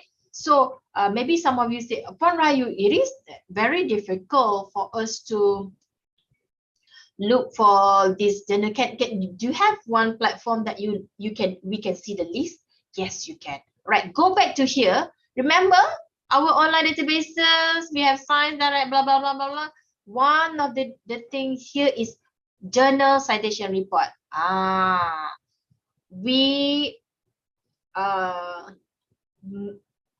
take this journal citation report and then put it outside so that you are able to see it. All right. So go for journal citation report. Please take note this one. Please, everybody. You have like, how many of you? 223. 223 of you. Please take this important message so that you will know where to get the information about the journals that you want to publish. All right. So click details. Whether you have already a list of the journals that you want to publish when you discuss with supervisor, or you can go here. Right. So sometimes, Puan Rahayu, I don't know where to publish. I don't know which journal. Okay. If you don't know, you can go by category. You can go by category. All right. Choose your area. For example, here I go for computer science, for example, computer science. All right. When we talk about computer science, there's 14 categories. All right. So you choose your area carefully. It depends on your research area. It depends on your research topic. All right. For example, okay, Puan Rahayu, I am here. All right. So I'm more to computer science and software engineering. All right. So when we talk about this, all right, so there's 21 groups. All right. So this one is here is there's 2 section, 2 editions. All right. SSCI. All right. And also, go back here, we have EACI. Okay, this is also important message to you. All right, if you want to try to publish to journals with quartile, if I'm not mistaken, if you publish in journals with quartile, maybe you get more, I don't know, more merits, more marks. I'm not that very sure. Maybe this one, IPSis will clarify for you later. All right. So please make sure that it is SCIE edition. Whether it's a social science edition or social science and technology. All right. Okay. If EACI, okay, let me see. EACI. EACI is no quartile. You can see here, no quartile. It is the journal you can try to publish here, but there is no quartile. What I can say, it is not A+. what I can say, it is not A plus. It's A, but it is not A plus. All right. So that's the that I can explain it to you lah. All right. So you can go here, you can go here, no problem. All of these journals inside here, it is indexed in Web of Science. It's just that they categorize again all of these journal into the editions. SIIE edition with quartile, ESCI with no quartile. If you want to try, you can try both. All right. For example, you want to try, okay, Farm Rayu, I'm very motivated, and then I'm very determined to choose the journal in the quartile. All right, there's 108 journals. Okay, if you want to get to know the journals, just click this one. Click the journals, and then you can get all the informations. You can get all the informations about the, what is this? What is this? What is this behind my name? All right, now, okay. All right, got the information. All right, maybe some of this information, it is not related to you, and you don't have to understand 100% everything here, but the thing is, you can see the citations. All right, and then you can see here journal impact factor contributing items. Okay, as I mentioned earlier, this is like A plus paper, we can say like in school we have, this is A plus. All right, this is group of A plus. Okay, so in this A plus group, there's a paper that contribute to maintain that this journal is still in the A plus group. Okay, it's 182. Okay, 182 paper is the cost of this journal. It is in A plus group. That's the thing that I want to make sure that you understand. All right, so you can go and read the paper, or you can contact all these potential authors. All right, maybe you later you might want to collaborate with the authors, who knows, right? So make sure that you are referring to the best articles. All right, so that's how you want to identify journals. Fran, can you show us again the how to get to this web? Okay, all right, go back to here. All right, so this is under our online databases here. Once you together with the online databases, right? See, this is where you want to access Web of Science corpus, right? It is here, journal citation report. Did you get it? Who asking just now? Did you get it? It is one of the online databases that are available, right? Journal citation report.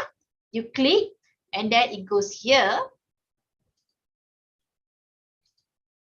and then you can go by the journals if you have the information about the journals, or you can go by categories. All right, so categories, it depends on your area. For example, you are engineering, and then you go by engineering, and then you select your area. All right, for example, you said, okay, for Rayu, I'm in electrical and electronic.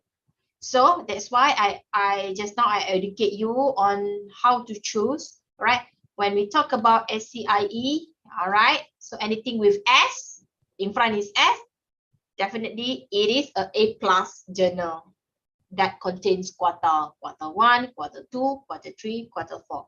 All right, so of course we want all of you to try to publish here. All right, try to submit your manuscript here. But the thing is, this is good too. All right, ESCI is a good journal too, because it is indexing Web of Science. It's just that this is A plus, this is A, this is A minus, for example. All right, so it depends. It's an option to you. All right, you can try to submit this one later here. But the thing is, you need to know where to access, where to get the information first. All right. So as I mentioned, this one you can export directly to your EndNote, to your whatever that you use. But usually in UiTM we use this tool, whether to use Mendeley or you can use on online. Sorry, EndNote lah. Okay. And then, all right, one more thing that I want to share with you. All right, you get all the information. All right, and also you can get to know. All right, okay. Some of you might having difficulties in terms of, just now I already mentioned to you, we cannot you cannot get the full text, right? So because of the subscription, it is not in our subscription. So what I usually do, and I encourage my students to do, is just contact Daniel. Just contact Daniel.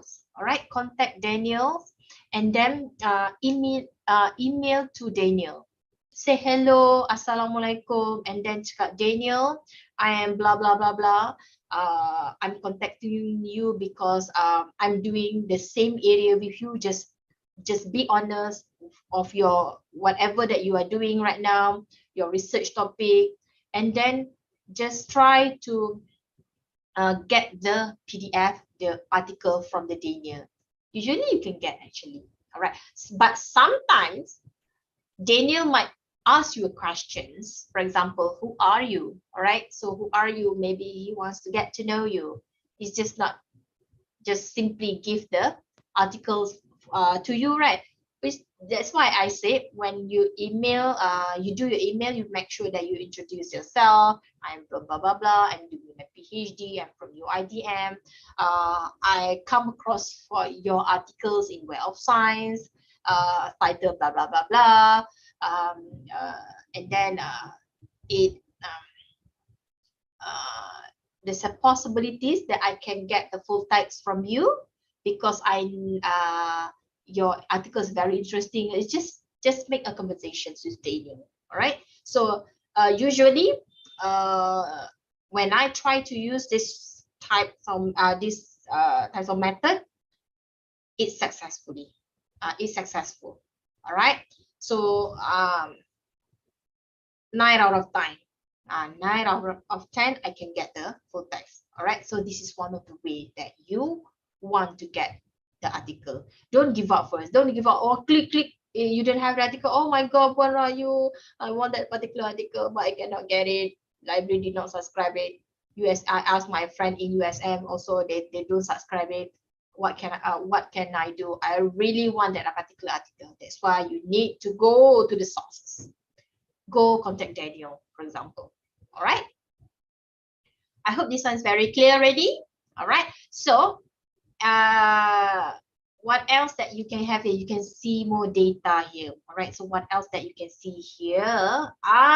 This one, the keywords. The keywords is very, very important. I just forgot about this one. So glad I remember about the keywords. All right.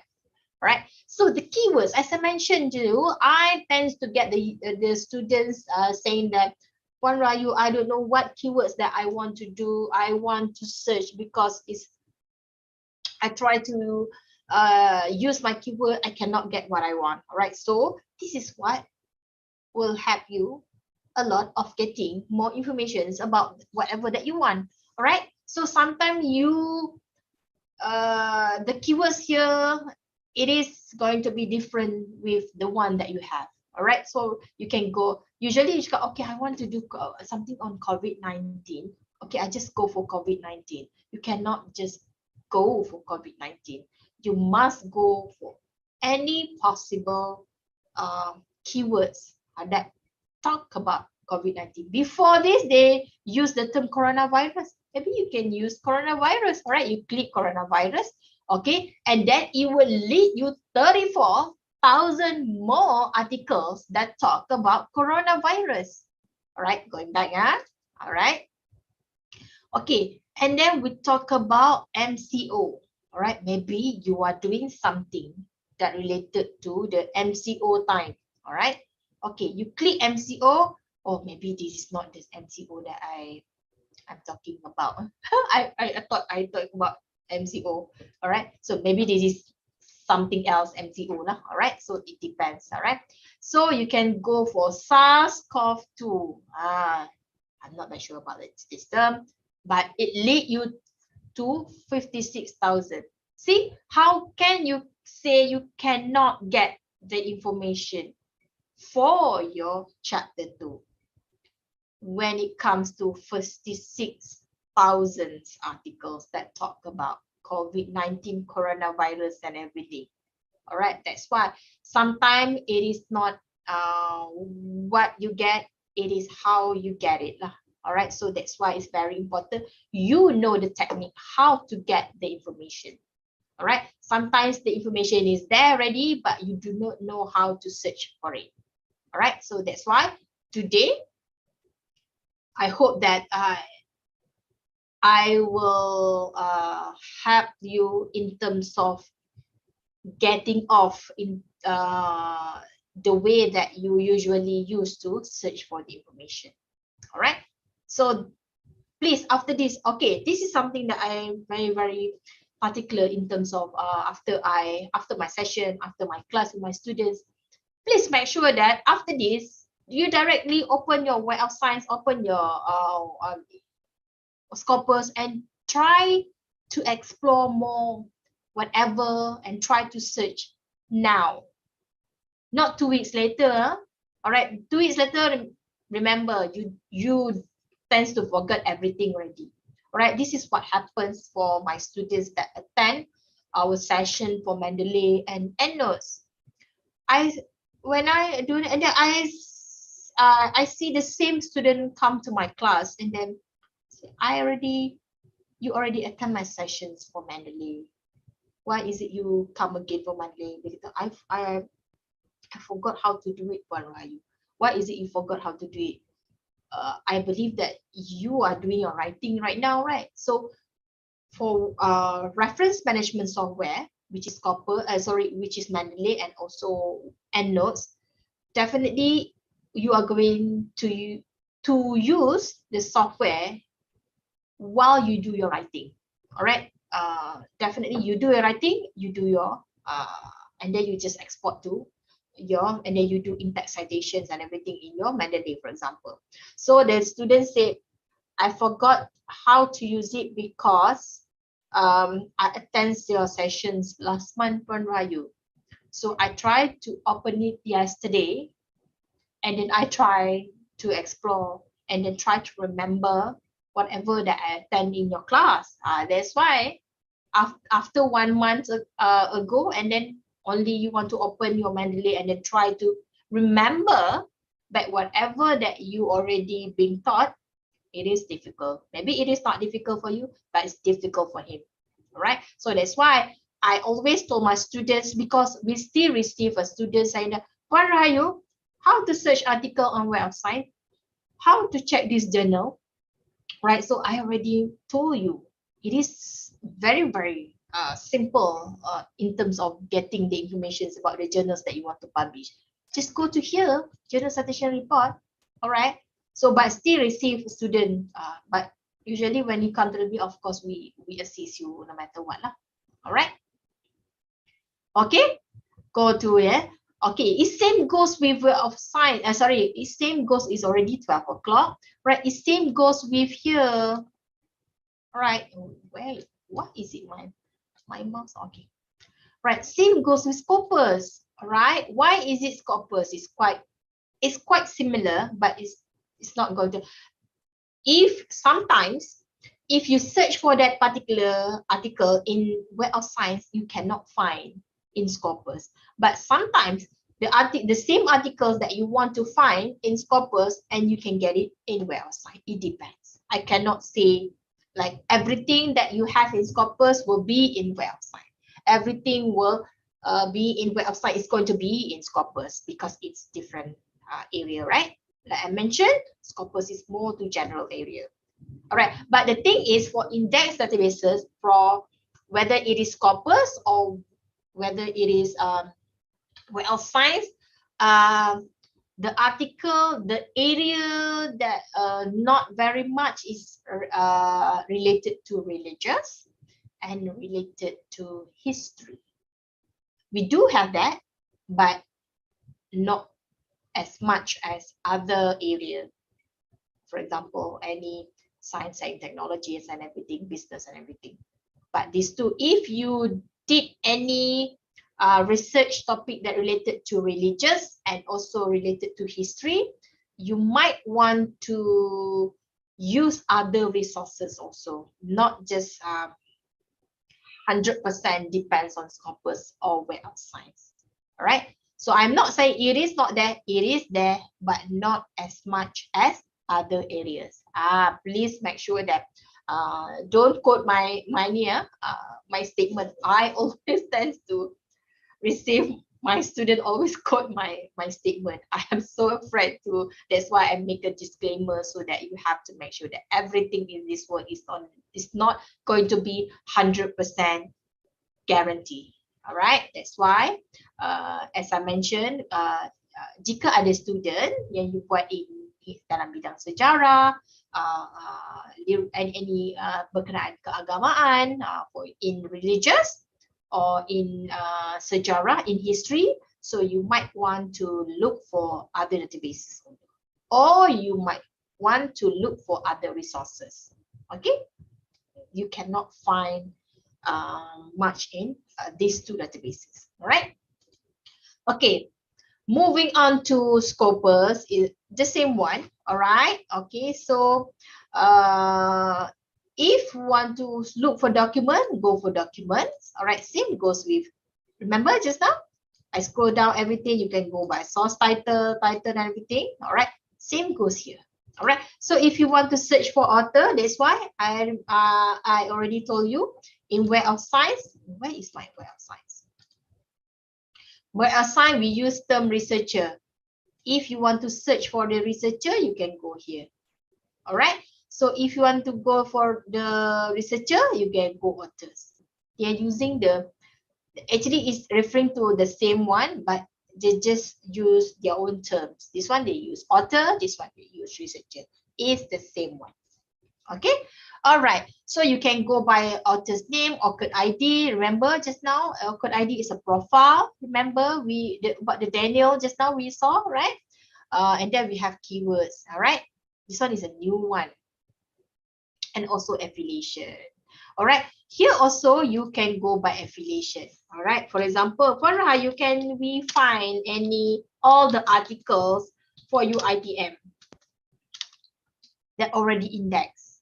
Actually, we produce more, we publish more, but the thing is, this is the one that get indexed in Scopus. All right. Oh no, why is it no? Okay, all right. So actually, okay, one more thing, I encourage you to create an account. Okay, maybe some of you, what is this for you? Why is it we need to create our account? All right, it's just that a very simple account, very short one, and then I encourage everybody to create an account and then sign in so that you can get the a few benefits that you can get from here. Okay, let me log into my account first. And then, okay, and then the password, please remember your password. All right, you can use your okay. And also here also I can sign in. Web of Science also I can sign in. Okay. All right, you can get articles that related to you. Sorry. Related to your field of interest. Okay, so that's why I encourage you to register. It's not a very difficult registration, very short one. All right, so I see. Oh, this one is where I just now already to derivate. Okay, let me sign in every single name. If you don't want to sign in, also no problem. Right, no problem. Okay, so for Scopus, where is it? Oh, Why is it Scopus?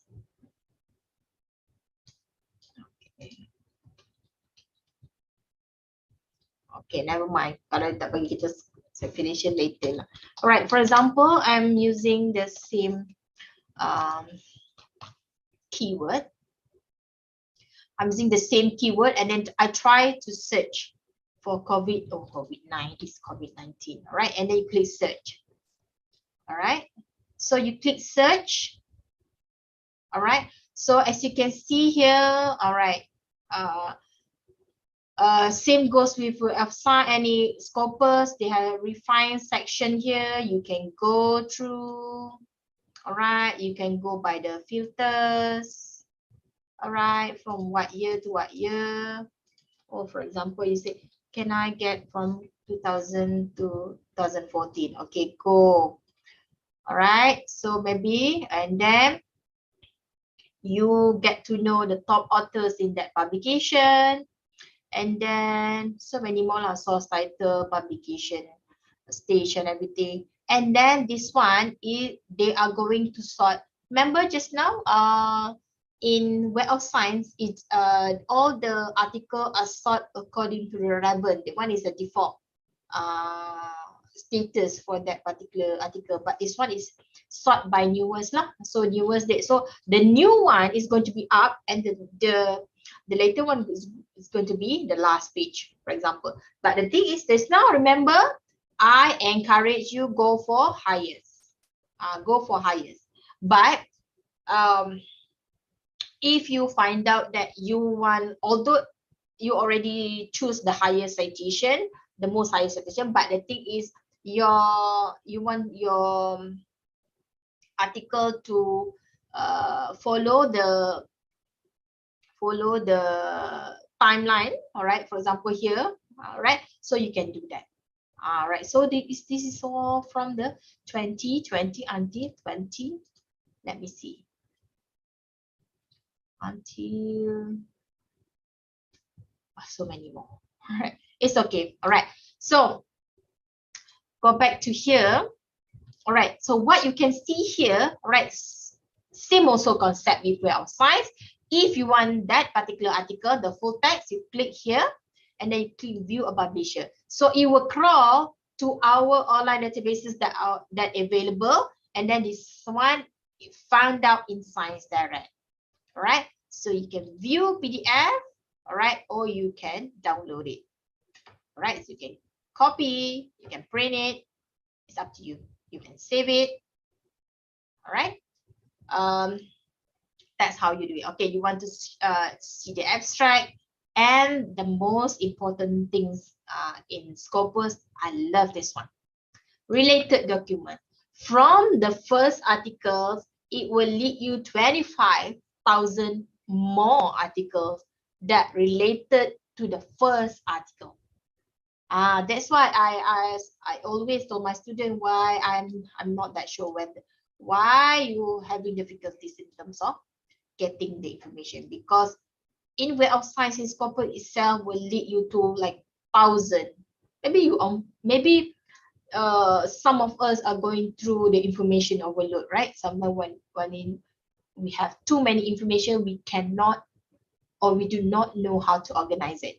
All right, that's our problem actually. All right, we do not know how to organize it.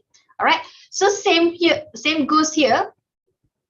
All right, so you can export this one to your Mendeley, to your EndNotes. All right, so and it's very convenient. And then you have you can click each and every single author here. All right, so you want to get to know Huang Xi and the gang. All right, who is Huang Xi? All right, so you can click and then you can get the information about Huang Chaolin. All right, he is from Beijing. All right, this is the Scopus ID. Scopus ID is like identity information for that particular person in particular author in Scopus. All right, so you can see, oh my God, you know, like 50,000 citation. All right, there are 42 documents and 16 high index. As I mentioned earlier, the higher high index, the better Huang Chaolin will get. All right. So you can see all the documents and trends. All right. And then you can go through each and every single document that owned by Huang Chaolin. You can sort by highest citation.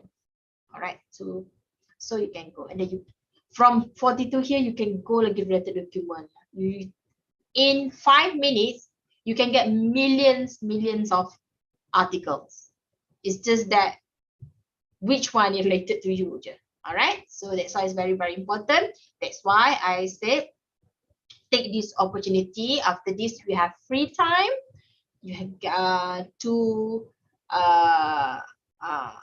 I mean like go through each and every single section in here so that you know how to access it and how to organize all the information that you get. All right. So same. All right. So if you have if you cannot get the full text first, just do contact the corresponding author. The corresponding, and then you can see here you can click the source. All right. So where is this title be published in Lancet?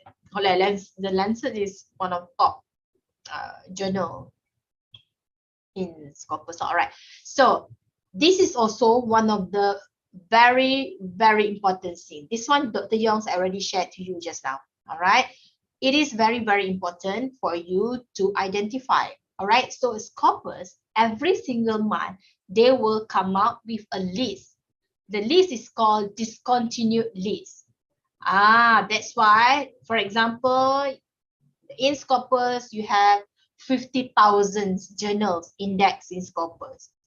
Okay, for the 50,000 to maintain their performance in Scopus, they must show their A games.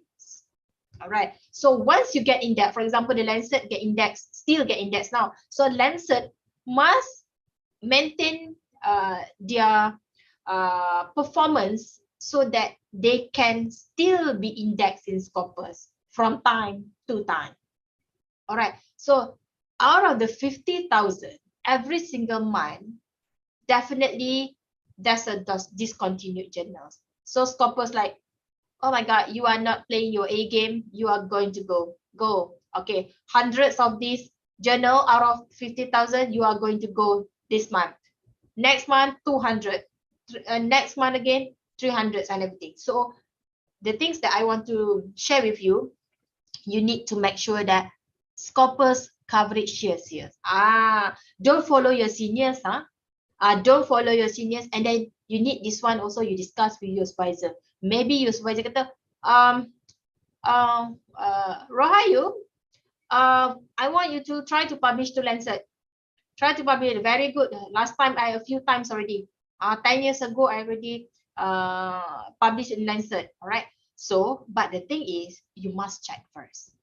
10 years ago, maybe Lancet, yes, still indexed in Scopus, for example. But now, when you don't see any present here, meaning Lancet is no more.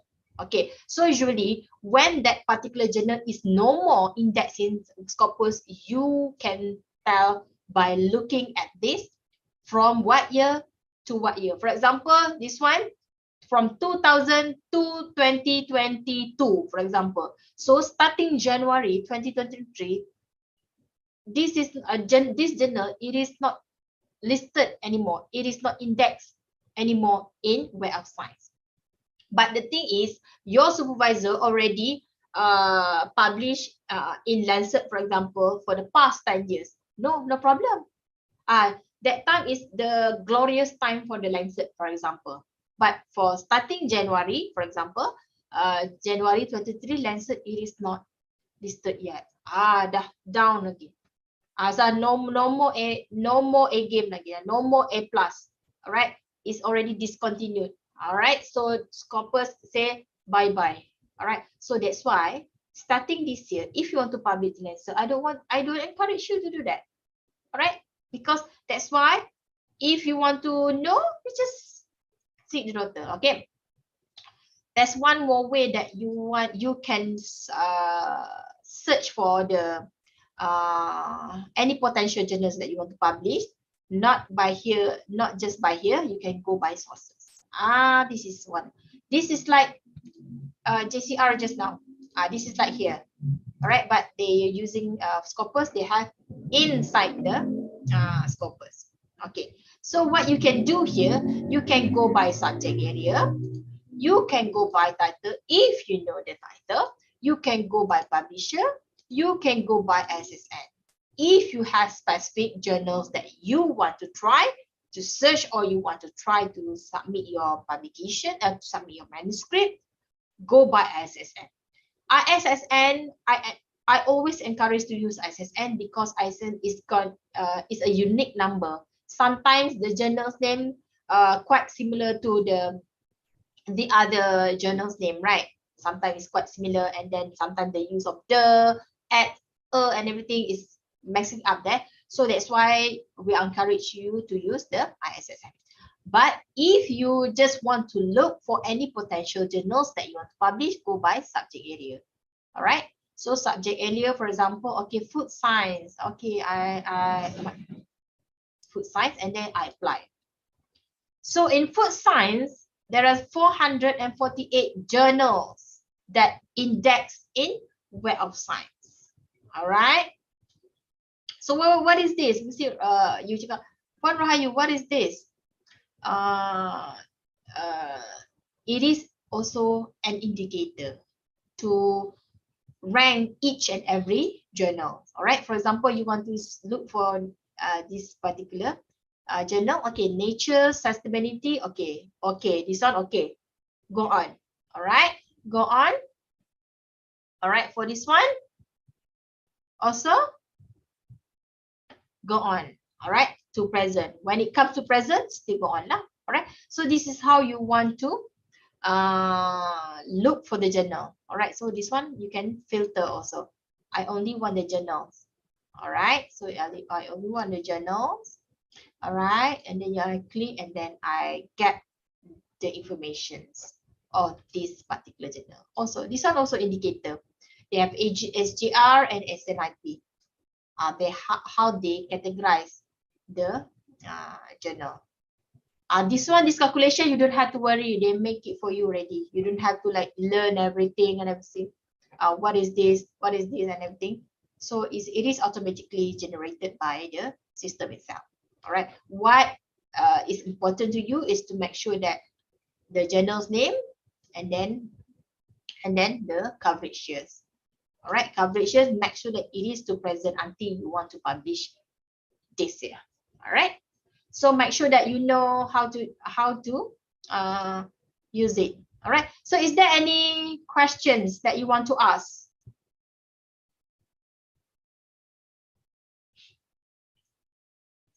Your line is not stable.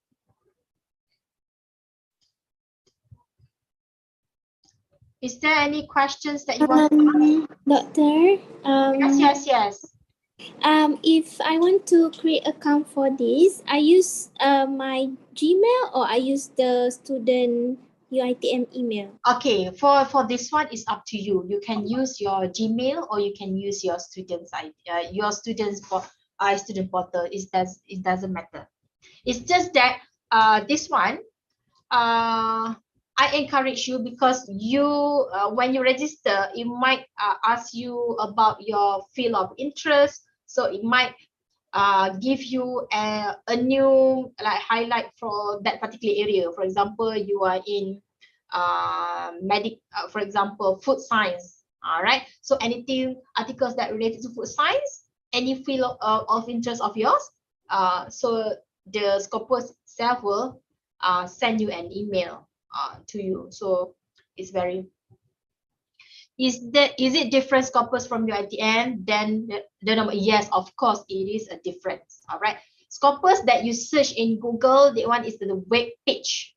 It's a web page for Scopus. All right. It's not going to contain whatever information that I have. The one that I already show you, the articles. All right. And then Scopus also, okay, when we talk about Scopus, Scopus is subscribed by the KPTs, our Ministry of Education. All right. So when your friend in University Technology Malaysia, your friend is in UMT, your friend in USM, your friend in UKM is going to get the same Scopus because it's a subscription under how you IEEE. We do have IEEE actually. All right, we do have IEEE. All right, so and then it's just that Web of Science. Web of Science is our own subscription. So our subscription in Web of Science is not going to be the same with University Malaya, for example. All right, it depends on subscription. And also what I can give to you, the information to you is in Web of Science, we subscribe core collections only. This one. All right. So we subscribe Web of Science core collections only. We don't have this one. All right. So as I mentioned earlier, all right, Scopus is under consortium subscription. It's going to be the same with all universities in Malaysia, but Web of Science is dependent subscription. If we have what is that?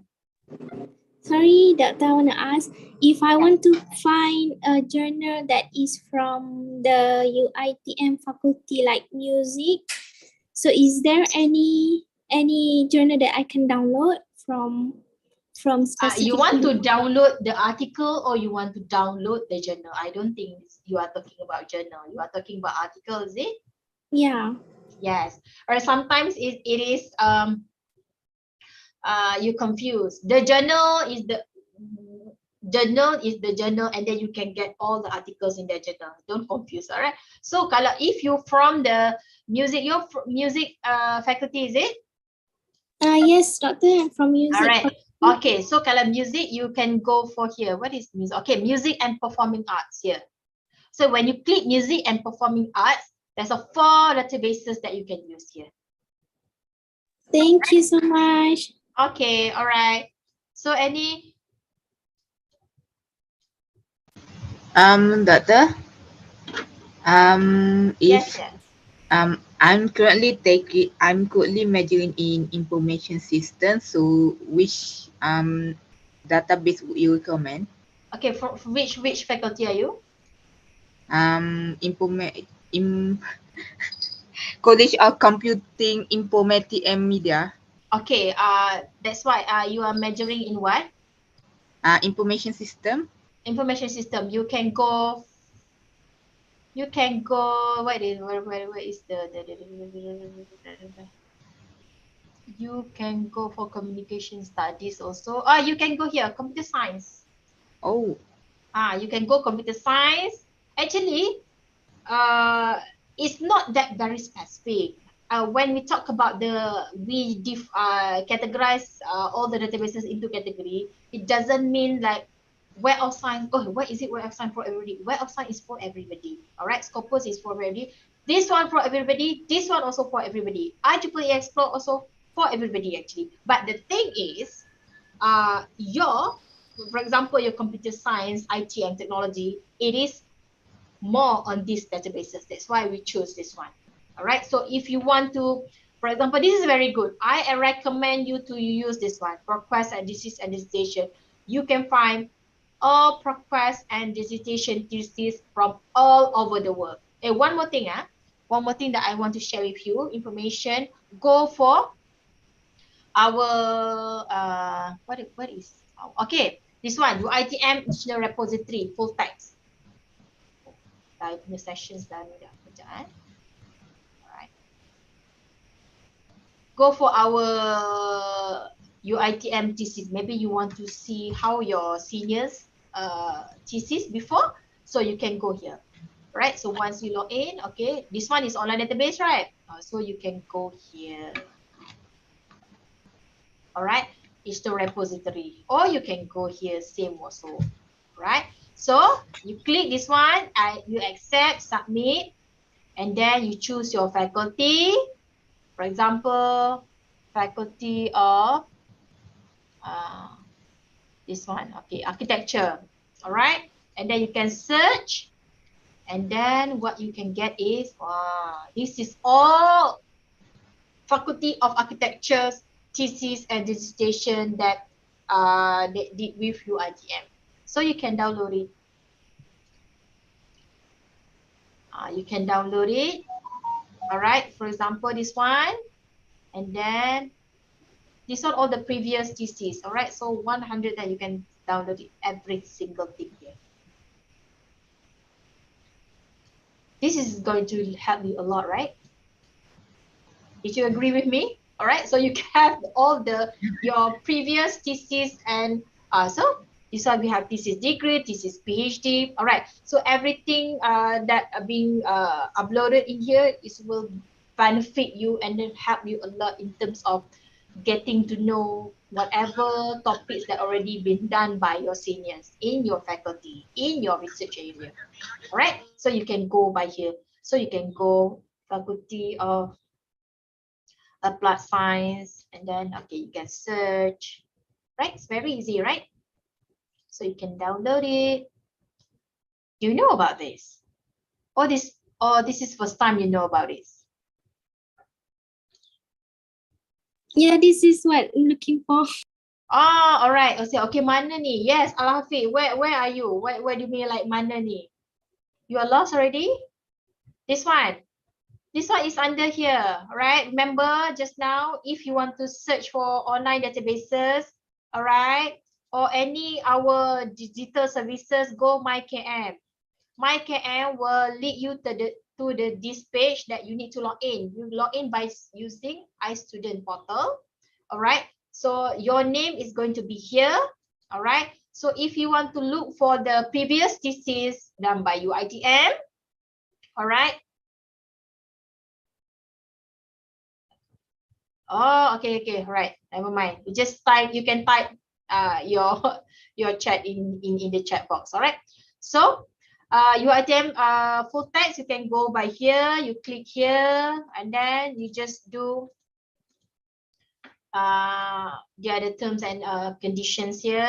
All right. Okay. Allow anyone other than you may not, user may not allow anyone to do authorization to user to the materials lah. Alright, so you tak boleh modify, you tak boleh resell, sell and everything, and then you cannot use the robot, spider or whatever to download this thesis. If we find out that there is a massive downloading from one particular ID, definitely we are going to block you. You cannot use anymore. All right, so please understand the TNC and then submit, and then you choose your faculty. Choose your faculty, and then you can have it, whatever that you want from here. All right, you can have it. All right, so after this also, after you finish your master and your PhD also, your thesis will be here. So it will be shared with every single students, every single person in UITM, so everybody can access. All right. So if we find, for example, for myself itself, all right. So I am a UITM staff, but I did my PhD in, for example, in University Malaya. But when I submit my thesis in here, it's not going to be in full text. It's going to be 5 pages only. All right, so 5 pages only, because this belongs to University Malaya lah. It is not going to belongs to UITM. All right. Okay. Is there any questions? Some more? All right. So please make sure that can we read the physical book or thesis in our faculty, or we can get it in the library. All right. So because you can have it like for in PDF in online. So but if you still want to read the physical thesis or books, you can come to the library. All right. For Pita 1 is in level 3. Sorry, is it in level 3? In level 4. Sorry, for Pita 1 is in level 4. Is there any confusion in this? Okay, you can contact me. Right? Right, so you can contact Doctor, me. Yes. I have another question about the physical thesis, physical book of thesis. Can you physically like borrow the thesis or take it out outside of UITM? All right, okay, for your information, thesis is under reference only. Okay, so you need to refer the thesis inside the library only. So, but the thing is, you will have a very convenient way to just download it, the PDF. Download it, the PDF, and then you can read it anytime. You can anytime, and then you can share it with your friends also. Compared to any physical readings in the library lah. But the thing is, because thesis is under reference on the books, that's why if you want to read, you need to read inside the library only. You cannot borrow. Okay? Is there any other questions? Oh, kita dah 12:30. Ada session lain ke lepas ni, doktor tak ada? Ada dengan ada Puan Rahayu, tapi itulah sampai ada masa suku sepatutnya. Okay. I am so sorry. Oh my god, so sorry. Tak apa. Sebab tadi Puan Rahayu pun masuk lambat kan. Tak apa. Kita lanjut. Okay. Okay. Alright. Thank you so much. If you don't have any questions, ada lagi tak ada question? Yes, doctor. Alright.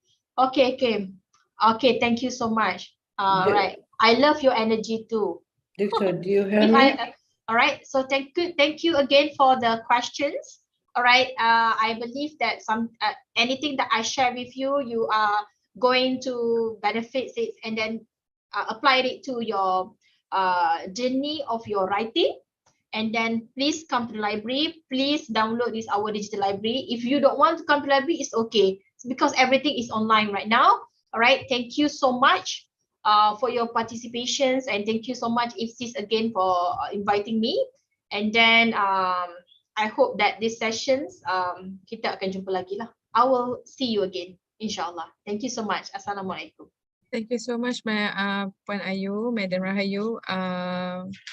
Every time we have RSS seminar, you will give your full energy during your presentation. And I hope everyone who participates in our RS this time will get benefit on what Madam Rahayu present. Okay, hope to see you in our next RSS, Madam Rahayu. Thank you so much. And other participants, please wait for the QR code attendance. I will post it just in a while. Okay.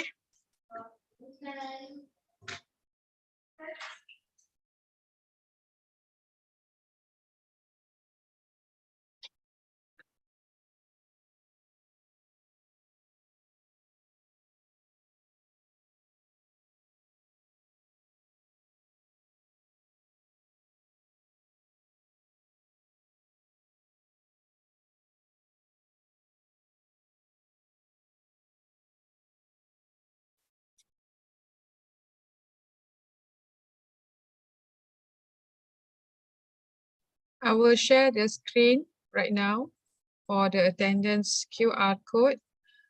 I'll give around 3 minutes for you to snapshot or screenshot or copy or scan.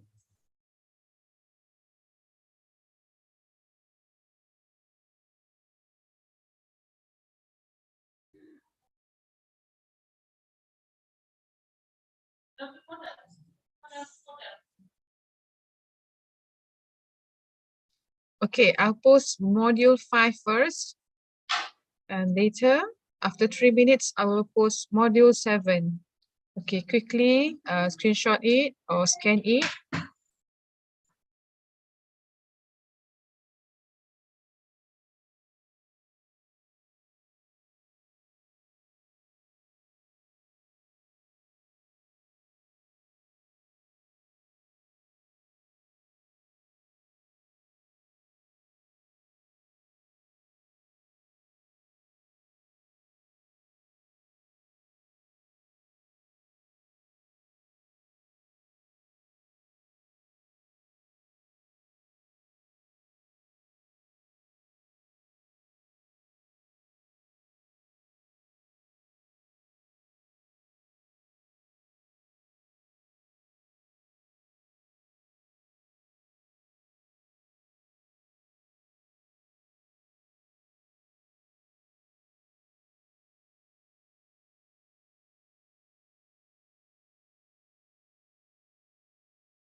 Okay, have you all finished scan and snapshot the QR code?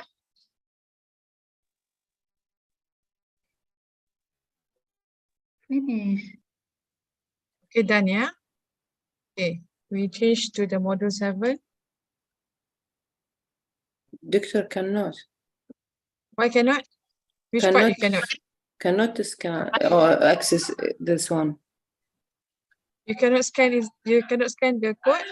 Yeah. Have you tried the link? Please, doctor, cannot we access module 7? If you cannot You scan the have QR already code, responded. you just copy the link and just fill. It's just the same. Not open to me. I cannot access. Cannot access? What do you mean by cannot access? Yes, me too also, doctor. I already go it and I cannot access. You can. Which part? Which part? You cannot. Who's cannot right now? Module 7. Module 7. Model 6. No, there's no mod. We didn't present for module 6 yet. Module 6 is Yes, on yes, evening 6. session. Don't do that. The doctor Not yet. cannot access. No, right now I'm showing you module 5 and module 7 only. Because just now only module 5 and Yes. module 7 we present just now. Okay, for module 6 it will be in the evening. Yeah, doctor. Now 7 or 6? Hold on, I'll give you module 7. Okay, Yes. just now Yes, Madam 7 Rahayu is module 7. model 7 now open. Yes, right. Can you please be patient? I'm about to open it to you all. Yes. Can you? Now it's Okay. working. Okay, now I'll post module 7. Yes.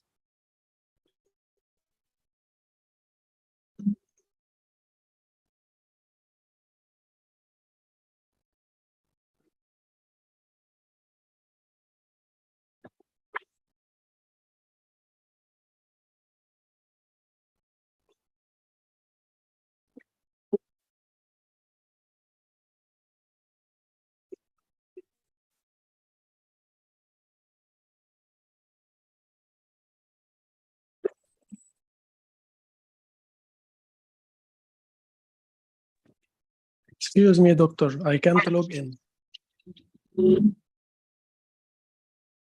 May I know what is your problem? What do you mean by you cannot log in? Yeah, I have a message, log in to fill in the form. But when I try to log in, I can't log in. What kind of email are you using?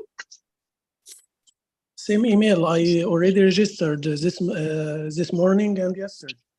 Okay, can you save the QR code or save the link first? Later, I'll try to mend the form and let's see if you can visit it again. Okay. Thank you.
Okay, have you all finished copy or scan or snapshot the link as well as the QR code?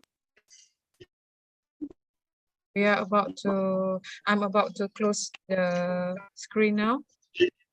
Stop the screen, share screen now. All done? No, done. Fine. Then, okay. Yes. All right. So, just to let